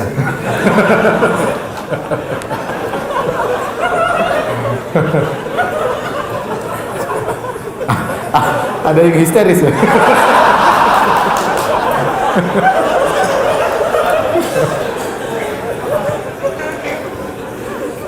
Ini kita bicara jujur, ibu harus tahu. Ibu harus tahu. Ya, kita bicara sebagai kaum lelaki. Rasulullah mengatakan innal mar'ata auratun. Sesungguhnya wanita itu aurat, seluruh tubuhnya aurat, kecuali yang dikecualikan oleh syariat. Wajahnya, tangannya, tapi selainnya adalah aurat. Maka kata Nabi SAW, fa idza kharajat istashrafa syaitan. Kalau dia keluar dari rumahnya, istashrafa syaitan. Istishraf itu dalam bahasa Arab begini artinya. Dilirik, diintai oleh apa? Syaitan. Syaitan nunggu dia keluar supaya apa? Untuk dihiasi oleh syaitan. Begitu dia keluar dari rumahnya, langsung syaitan menggoda. Menggoda sang wanita supaya berpenampilan oke, menggoda dalam bisikan lelaki untuk membayang-bayangkan wanita tersebut. Dia melihat wanita pakai jilbab, coba bayangkan dalamnya kayak apa. Dibuat menghayal oleh syaitan. Ya. Kenapa? Karena syaitan sudah mengintai wanita tersebut untuk dijadikan jeratan syaitan, untuk menjerat para lelaki. Itulah makna dari isyasrafa syaitan, yaitu begini, ngelirik dari jauh, mengintai untuk jadikan sarana untuk menggoda para lelaki. Ya. Dan ada syaitan jenis jin, ada juga syaitan dari kalangan manusia. Wanita keluar dididik betul oleh laki-laki yang lainnya. Manusia, setan manusia. Dua-duanya berbahaya. Setan manusia maupun setan dari golongan jin. Baik, kita bacakan hadis berikutnya. Dan ini peringatan bagi para wanita. Kata Nabi SAW, sayakunu fi akhiri ummati nisa'un kasiyatun ariyatun. Akan ada di akhir umatku, di akhir zaman dari umatku, nisa'un kasiyat, wanita-wanita yang berpakaian ariyat tapi telanjang. Ala ru'usihinna ka'asnimatil bukhti, di atas kepala mereka seperti ada punuk-punuk unta. Il'anuhunna fa innahunna mal'unat. Laknatilah wanita-wanita tersebut, sungguhnya mereka wanita-wanita terlaknat. Dalam hadis yang lain, la yadkhulnal jannata wa la yajidna rihaha. Mereka wanita-wanita ini tidak akan masuk surga dan mereka tidak akan mencium bau surga. Wa inna rihaha la tujadu min masirati kada wa kada. Dan sungguhnya bau surga itu padahal bisa tercium dari jarak sekian dan sekian. Ini menunjukkan wanita-wanita yang berpakaian tapi telanjang melakukan dosa besar. Dalam hadis yang lain kata Rasulullah SAW, sinfani min ahlin nar lam arahuma. Ada dua golongan dari penghuni neraka jahanam yang aku belum lihat sekarang. Yang pertama, para lelaki yang membawa cemeti untuk menyiksa yang lainnya. Yang kedua, nisaun kasiyatun ariyatun ma'ilatun mumilatun ru'usuhunna ka'asnimatil bukhtil ma'ilah. Kata Nabi SAW, yaitu wanita-wanita yang berpakaian tapi telanjang. Di zaman Nabi belum ada. Di zaman Nabi belum ada. Nabi saya belum lihat, kata Nabi SAW. Tapi di akhir zaman dari umatnya Nabi mengatakan, dari umat Nabi SAW berpakaian tapi telanjang. Ma'ilat, mumilat. Ya, ma'ilat diantaranya dia berjalan berlenggak-lenggok. Di antara tafsiran mumilat itu melenggokkan, artinya menarik perhatian para lelaki. Buat para lelaki termiringkan kepalanya untuk melihat dia. Ya. Kenapa penampilannya menarik perhatian? Ru'usuhunna ka'asnimatil bukht. Makanya rambut kepalanya seperti punuk onta. Sebagian ulama mengatakan punuk onta ini hanya sekedar istilahnya simbol bahwasanya dia memakai sesuatu yang menarik perhatian. Ya. Bisa jadi dia nggak pakai punuk onta tapi dia pakai kupu-kupu. Orang lihat semua. Ya, macam-macam. Jadi pokoknya menarik perhatian. Pokoknya menarik apa? Perhatian. Entah bajunya berwarna-warni, terlalu banyak warnanya sehingga tidak wajar, tidak seperti yang lainnya. Sehingga akhirnya menarik perhatian. Padahal dia berjilbab. Berjilbab. Kasiyatun ariyah, berpakaian tapi telanjang. Di banyak tafsirannya, di antaranya berjilbab tapi seperti telanjang, bisa jadi tipis membentuk anggota tubuh, ya. Atau berpakaian tetapi banyak yang kelihatan auratnya, pakaiannya kekecilan, ya, sehingga tidak bisa menutup seluruhnya. Atau berpakaian gombrang tapi tipis sehingga menembus apa? Pandangan. Ini semua maknanya kasiyat ariyat, berpakaian tapi telanjang, ya. Dalam hadis yang lain, rubba nisa'in kasiyatin fid dunya ariyatun yaumal qiyamah. Betapa banyak wanita berpakaian di dunia tapi di akhirat ditelanjangkan oleh Allah, dihinakan oleh Allah Subhanahu wa taala. Ini peringatan bagi para wanita, ingat jangan menimbulkan fitnah bagi lelaki. Sungguhnya jilbab itu dipakai adalah untuk menghalangi fitnah, bukan semakin menarik perhatian. Jadi fungsi jilbab itu adalah untuk menolak perhatian supaya tidak diperhatikan, supaya sewajarnya, bukan malah menarik apa? Perhatian. Bukan malah menarik perhatian. Maka berpakaianlah dengan pakaian yang wajar. Kalau tetap saja tertarik, ya itu salahnya lelaki. Ya, memang udah cantik ya, mau pakai jilbab jelek pun orang lihat sama saja. Memang asalnya sudah apa? Cantik, ya. Tetapi jangan anti yang menyebabkan sehingga para lelaki tertarik melihat anti dengan gara-gara model pakaian anti. Jangan. Ya, jangan. Ya, makanya saya sering sampaikan ya, bagaimana pemahaman para fuqaha, kalau tidak salah di mazhab Syafi'iyah, ya wanita ya tidak boleh ke masjid. Tidak boleh ke masjid kalau cantik jelita. Ya. Wanita, kata Nabi SAW, la tamna'u ima Allahi masajidallah. Janganlah kalian melarang wanita-wanita ke masjid. Wa buyutuhunna khairun lahun, karena di rumah mereka lebih baik. Tapi di rumah mereka lebih baik. Wanita lebih baik sholat di rumah, tidak banyak keluar. Kenapa? Kalau begitu dia keluar, setan mengintai. Mau keluar kemana saja diintai oleh setan.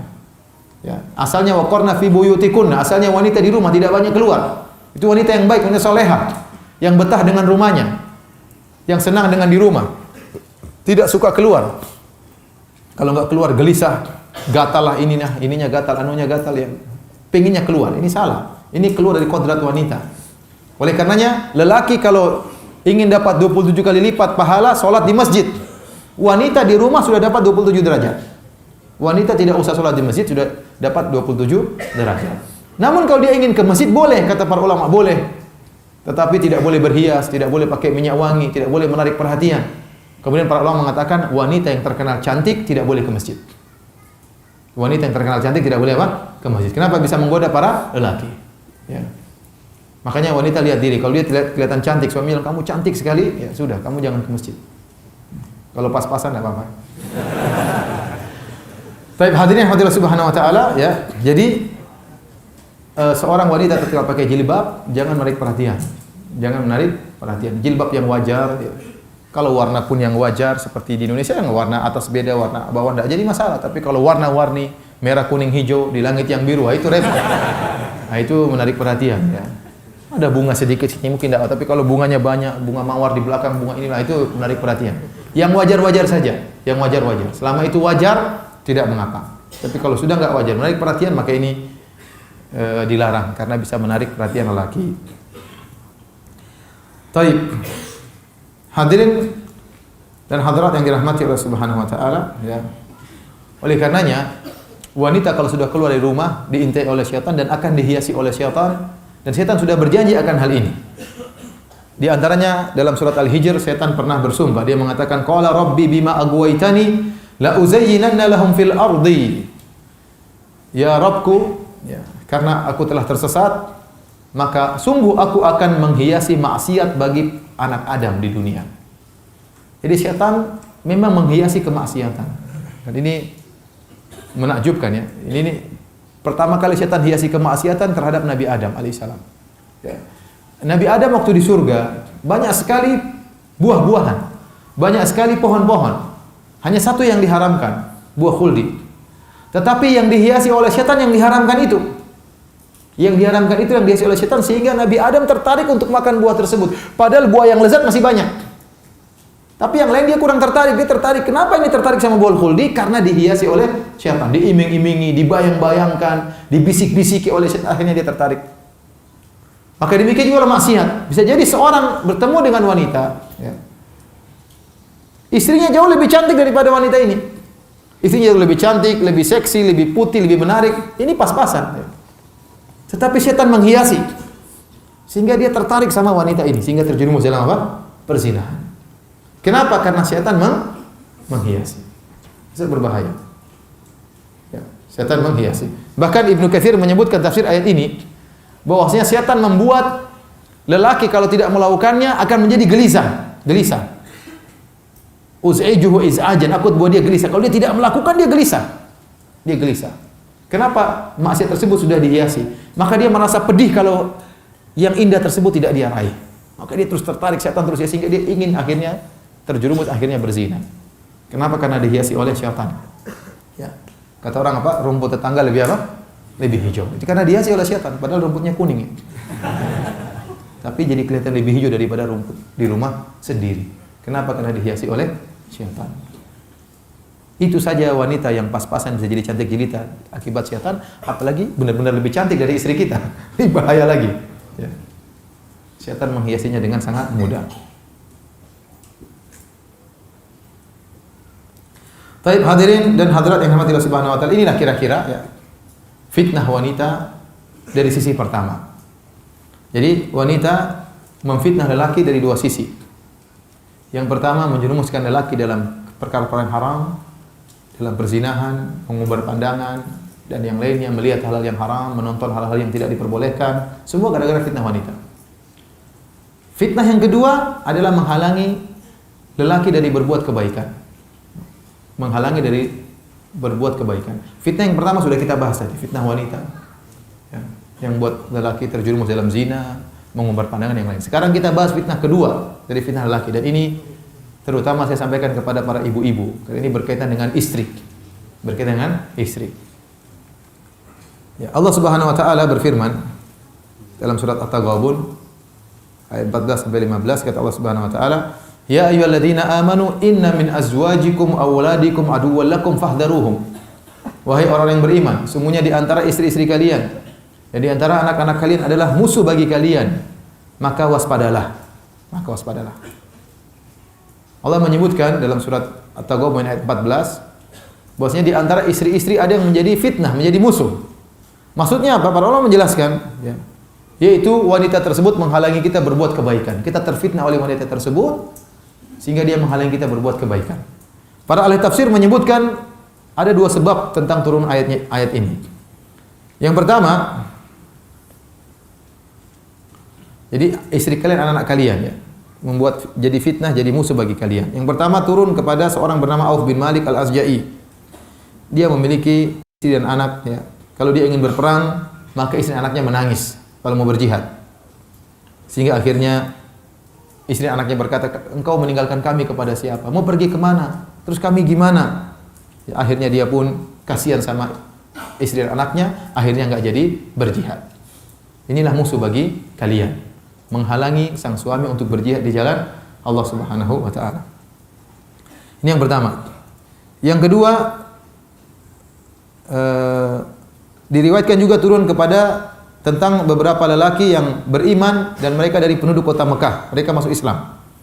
Sementara Nabi di Madinah. Wa aradu an ya'tu Nabiy sallallahu alaihi wasallam fa aba azwajuhum auladuhum an yad'uhum. An ya'tu Rasulullah sallallahu alaihi wasallam. Maka tatkala mereka hendak pergi ke kota Madinah, dilarang oleh istri dan anak-anak, jangan pergi, jangan pergi. Akhirnya dia enggak jadi pergi. Mereka enggak jadi pergi kepada Nabi karena kasihan sama anak istrinya. Falamma hajaru ila Nabi sallallahu alaihi wasallam ba'da zamanin tawil, setelah waktu lama akhirnya mereka pun berhijrah kepada Nabi sallallahu alaihi wasallam. Ra'aun nasa qad faquhu fid din. Mereka lihat orang-orang sudah banyak yang pintar, mereka terlambat. Karena baru ketemu Nabi belakangan. Ya. Akhirnya mereka jengkel sama anak istri mereka. Gara-gara anak istri saya akhirnya terlambat belajar. Yang lain sudah pintar, saya masih goblok. Kira-kira gitulah. Hammu an yu'aqibu auladahum wa nisa'ahum. Akhirnya mereka bertekad untuk memberi pelajaran, menghukum anak dan istri mereka. Maka Allah Subhanahu wa taala, ya karena anak istri mereka yang membuat mereka tercegah untuk segera berhijrah kepada Nabi. Akhirnya hijrah mereka terlambat, akhirnya ilmu mereka sedikit. Akhirnya Allah tegur mereka, kata Allah, wa in ta'fu wa tasfahu wa taghfiru fa innallaha ghafurur rahim. Sungguhnya namun kalau kalian maafkan, berlapang dada dan mengampuni, maka itu lebih baik bagi kalian, dan Allah Maha Pengampun lagi Maha Penyayang. Jadi ayat ini menjelaskan, ya ayyuhalladzina amanu inna min azwajikum wa auladikum aduwwan lakum fahdharuhum. Wahai orang beriman, sungguhnya sebagai istri kalian, sebagai anak kalian adalah musuh bagi kalian. Ayat ini menjelaskan bahwasanya terkadang istri kita menghalangi kita untuk berbuat kebaikan. Contoh, mengajari kita untuk pelit. Kita bersedekah, jangan dulu. Bangun rumah dulu baru bersedekah. Akhirnya nggak jadi bersedekah. Ya. Rumah belum jadi, sedekah nggak jadi, terus mati. Begitu ya. Mau menyambung silaturahmi dengan kerabat, dilarang sama istri. Mau kemana kamu? Mau jenguk kakak saya. Nggak usah dijenguk, nanti aja lah. Dia juga nggak pernah nengok kita kok. Ya ini nggak jadi. Nggak jadi. Mau kasih ibu uang berapa? 1 juta. Mau kasih ibu. Buat apa 1 juta? Ya buat ibu makan. Ibu tuh belinya makannya tempe tahu 200.000 saja. Jadi menghalangi kita untuk berbuat apa? Kebaikan. Apalagi zaman sekarang, terutama suami Indonesia. Uang mereka semuanya mereka kasih sama istri mereka. Ini musibah. Semua gajinya dikasih, bahkan strok gajinya semuanya. Setelah itu kalau minta sesuatu, minta, sayang kasih dong. Uang dia padahal. Sayang. Tambah dong sayang. Jadi uangnya kasih istrinya, sudah minta lagi sama istrinya. Dan ini repot seperti ini. Ya. Saya pernah mengalami kasus, ya. Sudah saya sering cerita di mana-mana. Ya.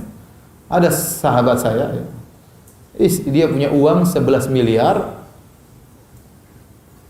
ke atas nama rekening istrinya. Terus istrinya pergi kabur. Dia bilang sama saya, Ustadz, istri saya kabur. Oh kenapa? Masalahnya dia bawa lari 11 miliar. Kok bisa? Karena uang semua atas nama rekening apa? Rekening dia. Terus punya rumah kalau nggak salah 11 juga atas nama istri semua. Ini dia bahlul kalau bahasa saya. Ya akhi, ente cinta sama istri, bukan begitu caranya. Kecuali kalau istri ente orang yang soleha. Kemudian dia tahu Anda harus berbakti sama ibu, berbakti sama bapak, harus menyambung silaturahmi, harus bersedekah, sehingga dia malah dukung. Tapi itu jarang. Iya ibu, benar jarang atau banyak? Sebagian wanita, waliyadzubillah ya, mau hartanya semuanya dia yang kuasai, tidak sepeser pun Anda berikan kepada kerabat Anda, harus buat kerabat dia. Kalau buat bapak dia, buat ibu dia, buat kakak dia, buat adik dia, begitu semangat. Tapi kalau Anda ambil untuk kakak Anda, oh nanti dulu. Ya. Dia tidak akan ridho kecuali hartanya semua dia yang apa? Yang pegang. Walan tardo angkal yahudu walan nasara. Tidak akan ridho Yahudi dan Nasrani hatta tattabi'a millatakum, sampai kalian mengikuti apa? Agama mereka. Sebagian wanita tidak akan ridho sampai hartanya semua dia yang pegang. Alhamdulillah. Oleh karenanya inilah nasib laki-laki Indonesia. Saking baiknya. Teman-teman saya di Arab Saudi tidak ada yang begitu. Tidak ada yang begitu. Istrinya tidak ada pegang duit dia. Pokoknya dikasih makan, belikan baju, belikan emas, belikan mobil, selesai. Dengan demikian dia bisa kawin lagi. Kalau antum semua duit kasih istri, mustahil kawin lagi. Maaf ibu-ibu ya, ini sekedar intermezzo.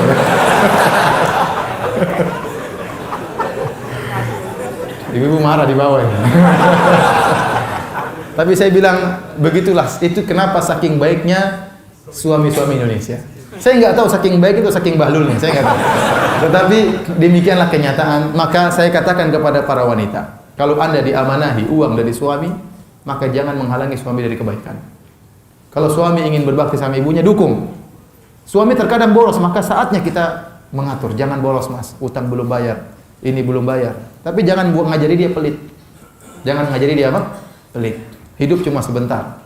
Hidup cuma sebentar. Ya. Harta datang dan pergi. Ente keluarkan akan datang lagi. Kita simpan-simpan ya, harta datang dan pergi, jangan khawatir. Jadi jangan sampai istri kita memfitnah kita sehingga kita tidak berbakti sama orang tua kita. Kita pun demikian, kalau kita berbakti sama ayah dan ibu kita, kita bantu istri kita untuk berbakti kepada ayah dan ibunya. Saatnya kita kasih buat istri kita untuk berbuat baik kepada kerabatnya, demikian. Ya, sehingga dia pun senang tatkala diserahkan uang, ya dia bisa bantu keluarganya, bisa bantu juga keluarga kita. Namun banyak kejadian kalau sudah suami hartanya dikasih istrinya yang menguasai, akhirnya dia lebih banyak membantu kerabat istrinya daripada kerabatnya sendiri. Benar atau tidak? Benar. Oleh karena itu tidak boleh seperti itu. Ini namanya menghalangi seorang dari kebaikan. Inilah fitnah tersendiri. Fitnah tersendiri.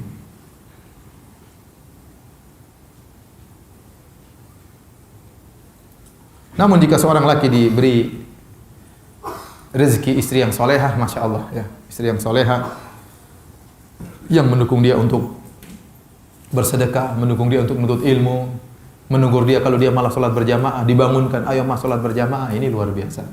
Ini bukan musuh kalian, tapi apa? Sahabat kalian. Sahabat kalian. Nah, kita berdoa semoga Allah menganugerahkan kepada kita istri-istri yang solehah. Ya. Kalau sekarang belum solehah, jadikan solehah, sehingga tidak perlu istri lain yang solehah. Yang sekarang kalau belum solehah, semoga dijadikan apa? Solehah. Taib, hadirin dan hadirat yang dirahmati Allah Subhanahu wa taala. Saya bacakan perkataan Ibnu Qayyim rahimahullahu taala, ya. Tatkala berbicara tentang hadis, dunya mataun wa khairu mata'id dunya al-mar'atu salihah. Dunia itu perhiasan dan sebaik-baik perhiasan dunia adalah istri yang salihah, ya. Bukan musuh Anda tapi teman Anda. Kata beliau, fa kullu ladzatin a'anat ala ladzati daril akhirah fa hiya mahbubatun mardiyatun li rabbi ta'ala. Setiap kelezatan yang membantu meraih kelezatan di akhirat, maka itu dicintai dan diridhoi oleh Allah Subhanahu wa taala. Fa sahibuha yaltadzu biha min wajhain. Maka pemilik kelezatan ini merasakan kelezatan dari dua sisi. Min wijhatin tanaumihi wa qurrati ainihi biha wa min jihati isaliha lahu ila mardati rabbih. Ya. Wa ifdha'iha ila ladzatin akmala minha. Dari sisi dia merasakan kelezatan tersebut di dunia, dan kelezatan tersebut ternyata mengantarkan dia kepada kelezatan yang lebih sempurna. Fahiya hiya ladzatul lati yanbaghi lil aqil an yas'a fi tahsiliha. Inilah kelezatan yang seorang berakal harusnya berusaha untuk meraihnya.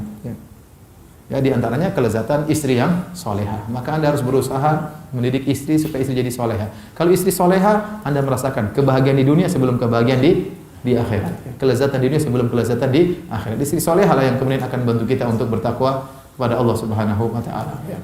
Tapi demikian saja para hadirin dan hadirat yang dirahmati Allah Subhanahu wa taala. Apa yang kita sampaikan pada kesempatan pagi hari ini tentang fitnah wanita. Semoga Allah menjaga kita dan menjauhkan kita dari fitnah wanita.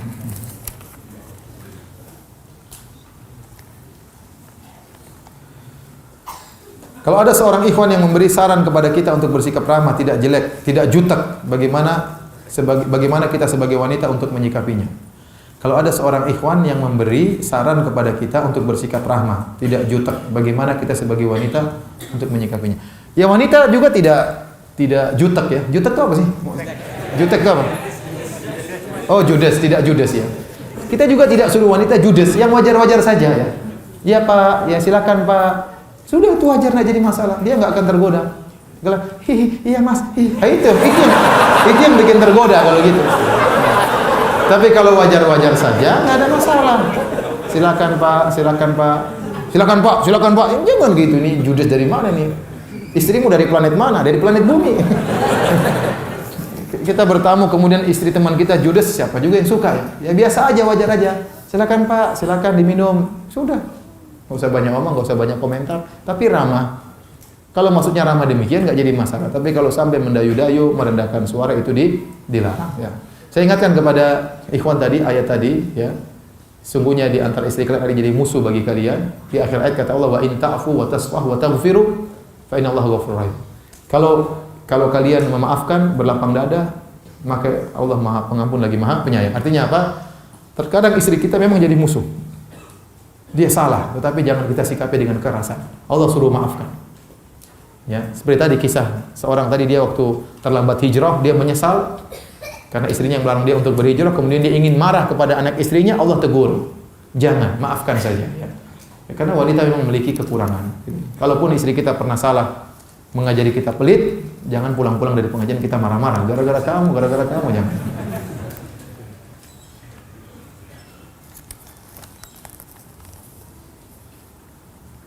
Saya punya teman akhwat berniqab, tapi dia suka selfie di Instagram dengan kata bijak Islam di statusnya, dan ada komunitas dengan komunitas saya dengan upload sedang berniqab. Apakah termasuk menimbulkan fitnah? Bagaimana cara menasihatinya? Karena dia selalu bilang tergantung niatnya. Enggak, jadi wanita jangan, kalau selfie di antara mereka enggak jadi masalah.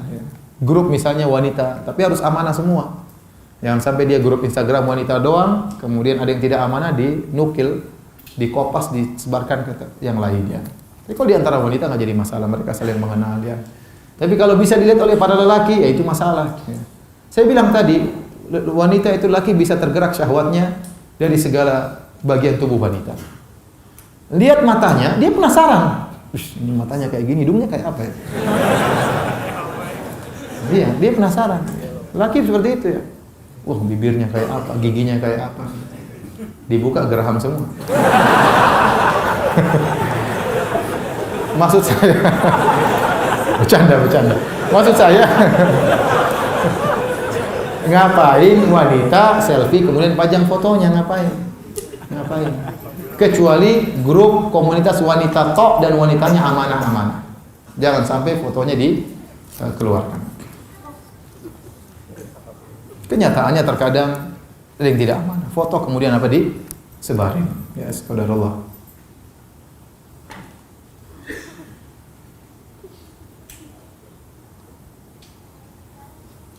Ustaz, saya ingin bertanya, waktu itu saya ingin beli bakso yang lewat keluar di depan rumah saya.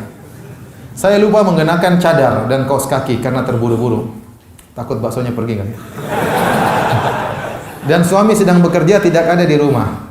Biasa beliau yang mengingatkan saya. Lalu pas sudah keluar, sudah pesan baksonya, saya baru ingat tidak pakai cadar dan kaos kaki. Itu bagaimana? Ya enggak sengaja. Qadarullah. Enggak jadi masalah. Dan kali jangan diulang.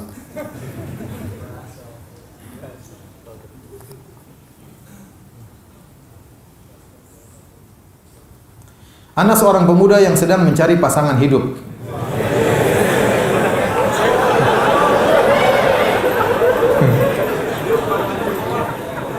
Lantas Ana sering memandang wanita soleha yang memakai jilbab, entah itu di jalan atau di tempat yang lainnya. Apakah Ana salah dengan memandangnya dengan niat mencari calon istri? Bukankah mencari calon istri juga dilihat dari kecantikannya? Iya, tapi bukan lihat di jalan. Jadi itu melihat, mencari dulu informasi, kalau sudah cocok baru nazar. Bukan di depan kantor ngelihat. Itu nazar melulu namanya, bukan nazar. Nazar itu tidak syar'i. Nazar yang syar'i itu kita mencari informasi, ditunjukkan seorang wanita baru kita menazar. Bukan semua cewek kita lihat. Istri orang pun kita nazar. Buat itu istri orang sudah nikah. Nazar ngapain nazar istri orang?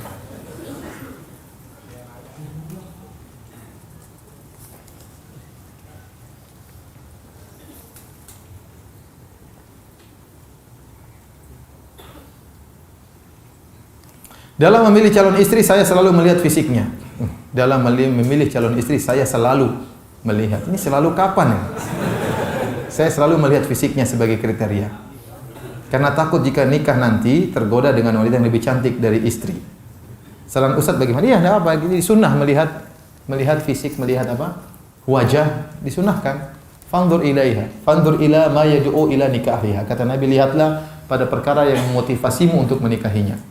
Rasulullah akan lihatlah wanita Ansor, karena pada mata wanita Ansor ada sesuatu.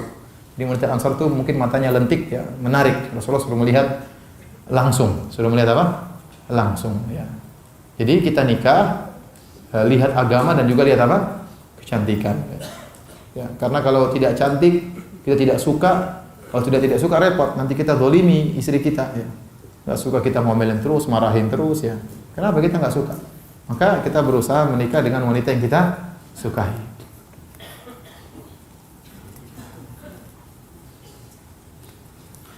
Ustadz, jika saat proses nadhar akhwat membuka niqabnya cuma sebentar karena malu dan takut ikhwannya terfitnah, itu bagaimana Ustadz? Bolehkah?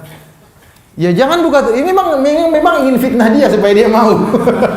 dia punya hak untuk melihat, ini dibolehkan. Ya dia kalau tidak melihat dengan jelas, bagaimana dia mau tertarik? Rasulullah suruh menyuruh, fandur ila ma yad'u ila nikah. Lihatlah kepada perkara yang memotivasimu untuk menikahinya. Ya kalau cuma 1 detik dia nggak bisa mengamati, dia tidak bisa menilai, ya yang wajar lah lihat setengah jam, ya tidak apa-apa. Nggak apa-apa, nggak jadi masalah. Yang penting syar'i, ditemani oleh mahramnya, lihat nggak jadi masalah. Bahkan para ulama mengatakan nazar boleh berulang-ulang, ya. Dan nazar yang benar boleh dilihat bagian kepala, bagian leher, bagian yang biasa terbuka tatkala seorang wanita bersama mahramnya. Yang biasa wanita terbuka tatkala bersama mahramnya apa? Kepalanya, rambutnya, lengannya, sama betisnya. Itu boleh dilihat menurut pendapat yang lebih kuat, ya. Lebih dari itu nggak boleh.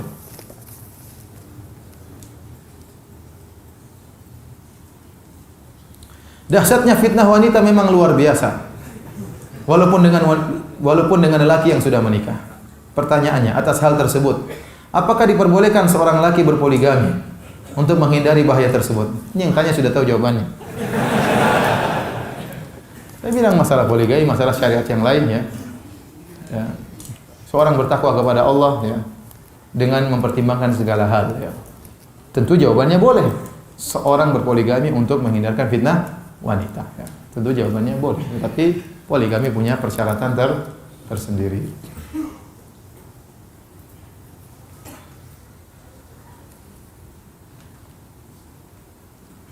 Jika ada seorang ikhwan menyukai seorang akhwat, ya jelaslah, ikhwan suka akhwat. Namun akhwat tersebut belum mengenal sunnah. Bolehkah ikhwan tersebut mendoakan agar akhwat tersebut mengenal sunnah? Ya bolehlah. Ya, boleh.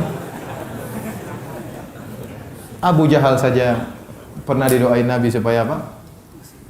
Surga Abu Jahal atau Umar. Ternyata Umar yang dikabulkan oleh Allah Subhanahu wa taala. Apalagi akhwat. Tapi antum jangan nyesal, begitu dia kenal sunnah dia suka laki-laki lain, ya sudah.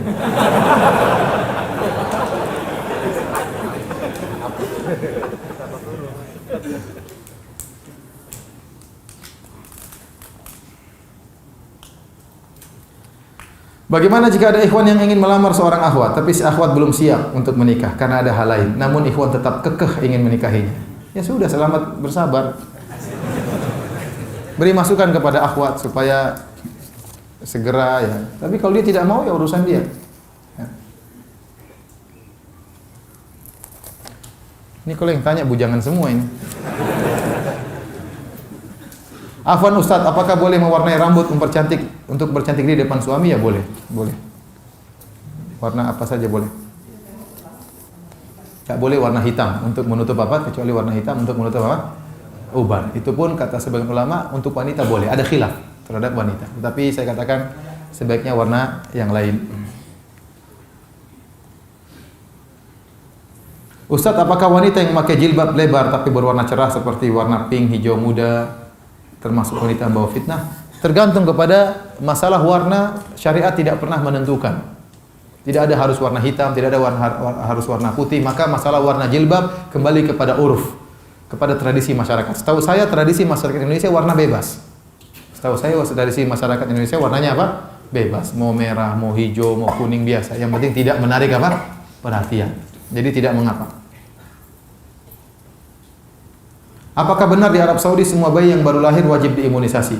Jika tidak, maka akte kelahiran tidak akan dikeluarkan oleh pemerintah. Setahu saya seperti itu. Jadi saya dulu waktu anak saya lahir dikasih akte sementara. Akte sementara tersebut hanya untuk ngurus akte sementara untuk ngurus yang lain-lain. Nanti saya boleh menerima akte yang asli kalau imunisasi sudah lengkap. Sudah 2 tahun baru dikasih akte yang asli. Itu berlaku setahu saya beberapa tahun lalu. Setahu saya akhir-akhir ini langsung dikasih akte yang asli. Jadi dulu sekitar 5 tahun lalu atau 6 tahun lalu seperti itu prosesnya. Jadi anak saya lahir, saya dapat surat dari kelahiran dari rumah sakit, kemudian saya ajukan ke pemerintah, dikasih akte sementara. Saya boleh menukarkan dengan akte yang asli kalau imunisasi anak saya sudah apa? Lengkap. Tapi setahu saya aturan itu sudah tidak lagi. Sekarang begitu lahir sudah dikasih akte yang asli. Tetapi setahu saya kalau mau sekolah nanti diminta lagi apa? Surat imunisasi. Jadi pemerintah Arab Saudi ketat masalah ini, masalah imunisasi, dan di sana kan gratis. Imunisasi semuanya apa? Gratis. Bahkan orang-orang datang ke apartemen kita untuk berimunisasi. Jadi tidak perlu kita ke posyandu, tapi mereka datang langsung melayani, pergi ke apartemen untuk mengimunisasi anak-anak. Bagaimana hukum imunisasi di Indonesia yang sekarang ini? Imunisasi adalah obat. Obat pencegahan boleh. Lihat, obat kalau haram tidak boleh, obat kalau halal itu apa? Boleh. Tapi dia hukum obat, asal hukum obat boleh selama obat tersebut apa? Halal. Ya. Mengenai halal haramnya saya tidak tahu. Ya. Saya tidak tahu apakah zatnya itu halal atau zatnya itu apa? Haram. Tetapi kalau halal maka boleh. Apakah suami termasuk berbuat zalim jika dia menikah diam-diam setelah hidupnya kaya? Saya khawatir demikian. Jadi sunnah, kalau orang ingin menjalankan sunnah dalam berpoligami, tidak usah diam-diam. Ya. Karena para sahabat waktu menikah mereka tidak diam-diam. Ya.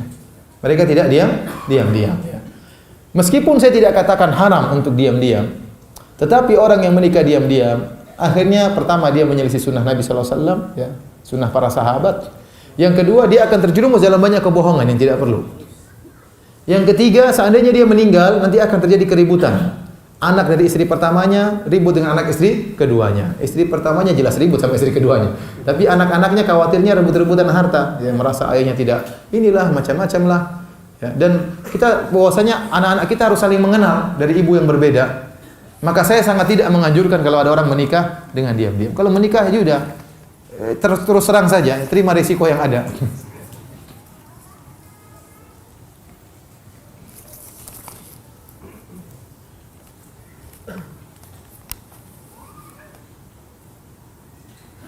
Apakah wanita menikah harus dengan restu orang tua? Bagaimana jika orang tua tidak merestui karena calon suami belum mapan, bahkan belum bekerja karena masih kuliah? Padahal adik saya sudah tidak bisa menahan terus rasa ingin nikahnya.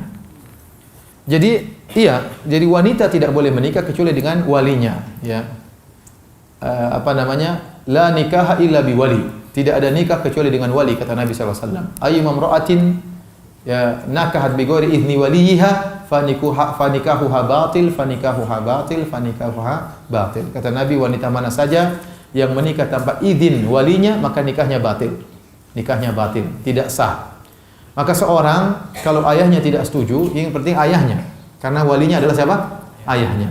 Ayahnya tidak setuju, maka dia harus sampaikan kepada, tidak usah malu-malu, bilang, kalau ayah tidak izinkan, saya khawatir terjerumus dalam hal yang tidak saya inginkan, sampaikan, ya, nangis depan ayahnya sampai ayahnya izinkan, ya. Adapun ayah tidak izinkan karena calonnya belum kerja, itu wajar, itu namanya ayah sayang sama kita, ya. Suaminya belum kerja, kemudian nanti yang kasih makan kamu siapa? Ya ayah dong. Ya, itu wajar, ya, itu kewajaran seorang ayah takut anak putrinya nikah sama laki-laki yang tidak punya pekerjaan.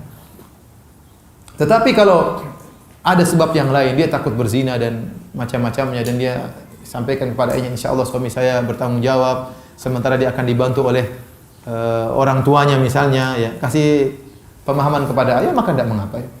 Ada sebagian orang menikah suami istri, ya, sama-sama masih kuliah, nanti orang tuanya bantu, ini bagus, orang tua yang baik bantu anaknya segera menikah. Ini pertanyaan banyak sekali masalah poligami. Saya tidak ingin jawab. Kasihan, menyakitkan hati para istri.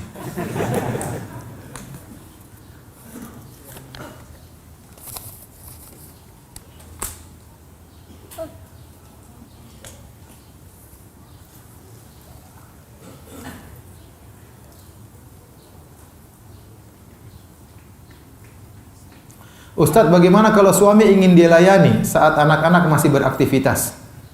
Dosakah seorang istri menolaknya? Jangan tolak. Alasan, nak jangan ganggu, Umi sama Abi mau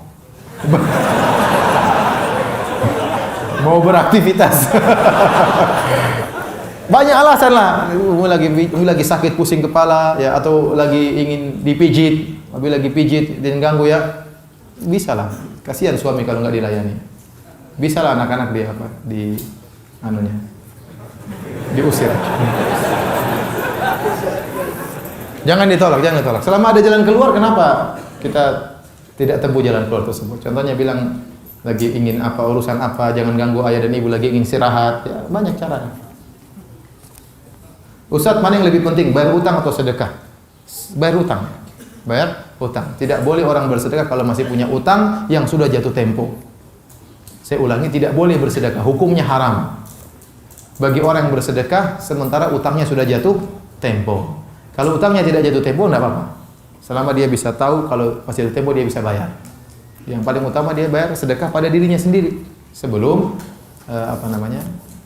dia bersedekah kepada orang lain.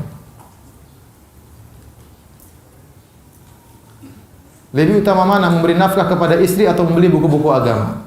Karena selama bertahun-tahun suami sudah tidak memberi nafkah kepada istrinya lagi. Ya ini nggak benar ya. Harus memberi nafkah kepada istri. Buku agama tidak wajib, nafkah kepada istri wajib. Akhir-akhir ini suami ana sering sekali berkomentar tentang teman ana yang sudah bersuami juga di depan ana. Seperti dia berkata, perasaan kemarin masih muda kok sekarang. Atau perasaan yang ibu ini, ibu itu, kadang saya kesel. Padahal suami ana sudah aktif dalam kajian sunnah. Apa yang harus saya lakukan? Dan tolong nasihatnya. Bilang, sayangku, jangan kau jadi pemerhati istri orang lain. Mau sudah tua, kelihatan muda, nggak usah dikomentar lah. Saya cemburu. Bilang itu. Saya apa? Saya cemburu. Saya nggak suka. Itu kan nggak bagus. Kalau suaminya dengar juga inti komentar istrinya, kan suaminya marah. Dibilang suaminya, istrinya sudah tua.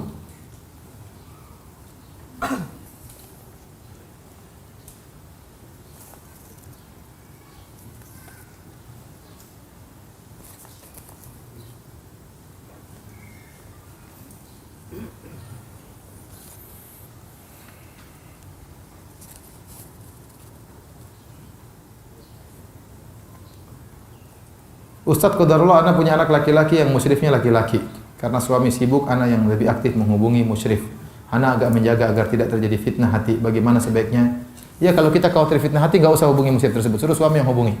Tapi kalau kita merasa tidak mengapa dan tidak mengapa kita WA musyrifnya, selama wajar enggak jadi masalah. Karena asalnya suara wanita bukan aurat, apalagi sekedar tulisannya. Selama itu yang apa? Yang wajar. Tapi kita kalau sudah merasa terfitnah, jangan. Ya, jangan kita hubungi.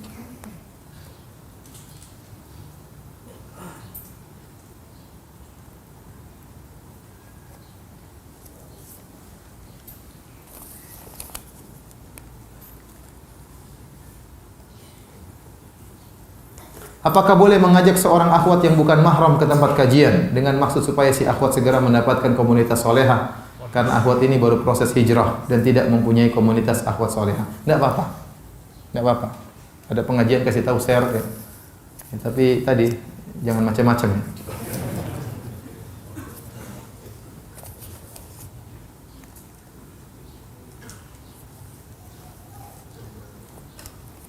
Ustadz, ada yang mengatakan bahwasanya bumi diciptakan dari nurnya Muhammad. Enggak benar ya.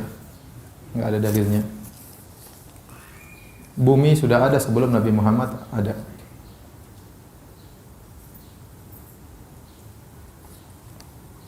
Ana sudah menikah dan alhamdulillah sudah dikaruniakan 2 orang anak. Anak kadang sering bermimpi bertemu dengan mantan anak. Maksudnya yang dulu ana maui nikahi tapi gagal. Itu pertanda apa ya Ustadz?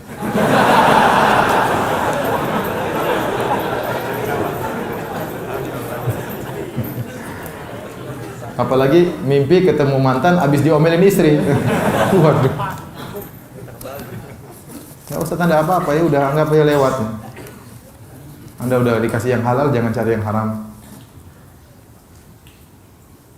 Kata di antara doa Nabi, Allahumma kfini bihalalika an haramika. Ya Allah, cukupkan aku dengan yang halal dan jauhkan aku dari yang apa? Yang haram. Sudah dikasih istri yang halal, jangan cari-cari yang haram.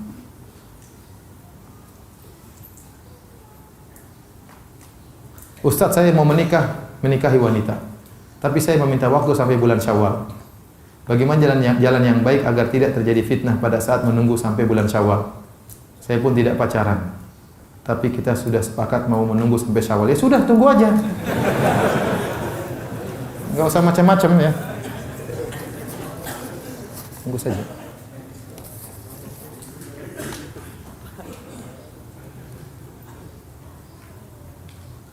Ustadz, ana minta solusi. Ana selalu merasa terbawa nafsu kalau ngobrol sama perempuan. Walau teman sendiri. Berarti Anda masih normal. Padahal ana sudah nunduk. Ustadz, gimana solusinya? Ya sudah, jangan ngobrol sembarangan. Jangan ngobrol sembarangan. Boleh tahu ngobrol menimbulkan syahwat, ngapain ngobrol sama perempuan? Ya, ngobrol sama perempuan tuh kelezatan. Orang kadang telepon sampai setengah jam sama istri orang lain. 1 jam sama, karena ada kelezatan, ada setan hadir di situ. Makanya dihiasi lezat. Ngobrol sama istri, cepat sayang. Sayang cepat. WA sama istri enggak betah, tapi kalau sama istri orang lama. Itu ada setan di situ. Seharusnya Anda betah WA-an sama istri, betah ngobrol sama istri, bukan betah ngobrol sama istri orang lain. Ya, nggak boleh. Bahkan saya ingatkan sebagian dai seperti itu. Telepon sama perempuan setengah jam, ngapain? Itu istri orang. Telepon setengah jam, tanya, Ustaz ini setengah jam ngomong apa aja.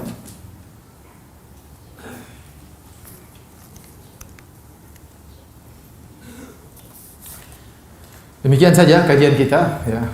Kurang lebihnya saya mohon maaf, ya. Semoga Allah Subhanahu wa taala sebagaimana mempertemukan kita di masjid ini, semoga Allah pertemukan kita di surganya kelak. Amin ya rabbal alamin. Subhanakallah bihamdika asyhadu an la ilaha illa anta astaghfiruka wa atubu ilaik. Assalamualaikum warahmatullahi wabarakatuh.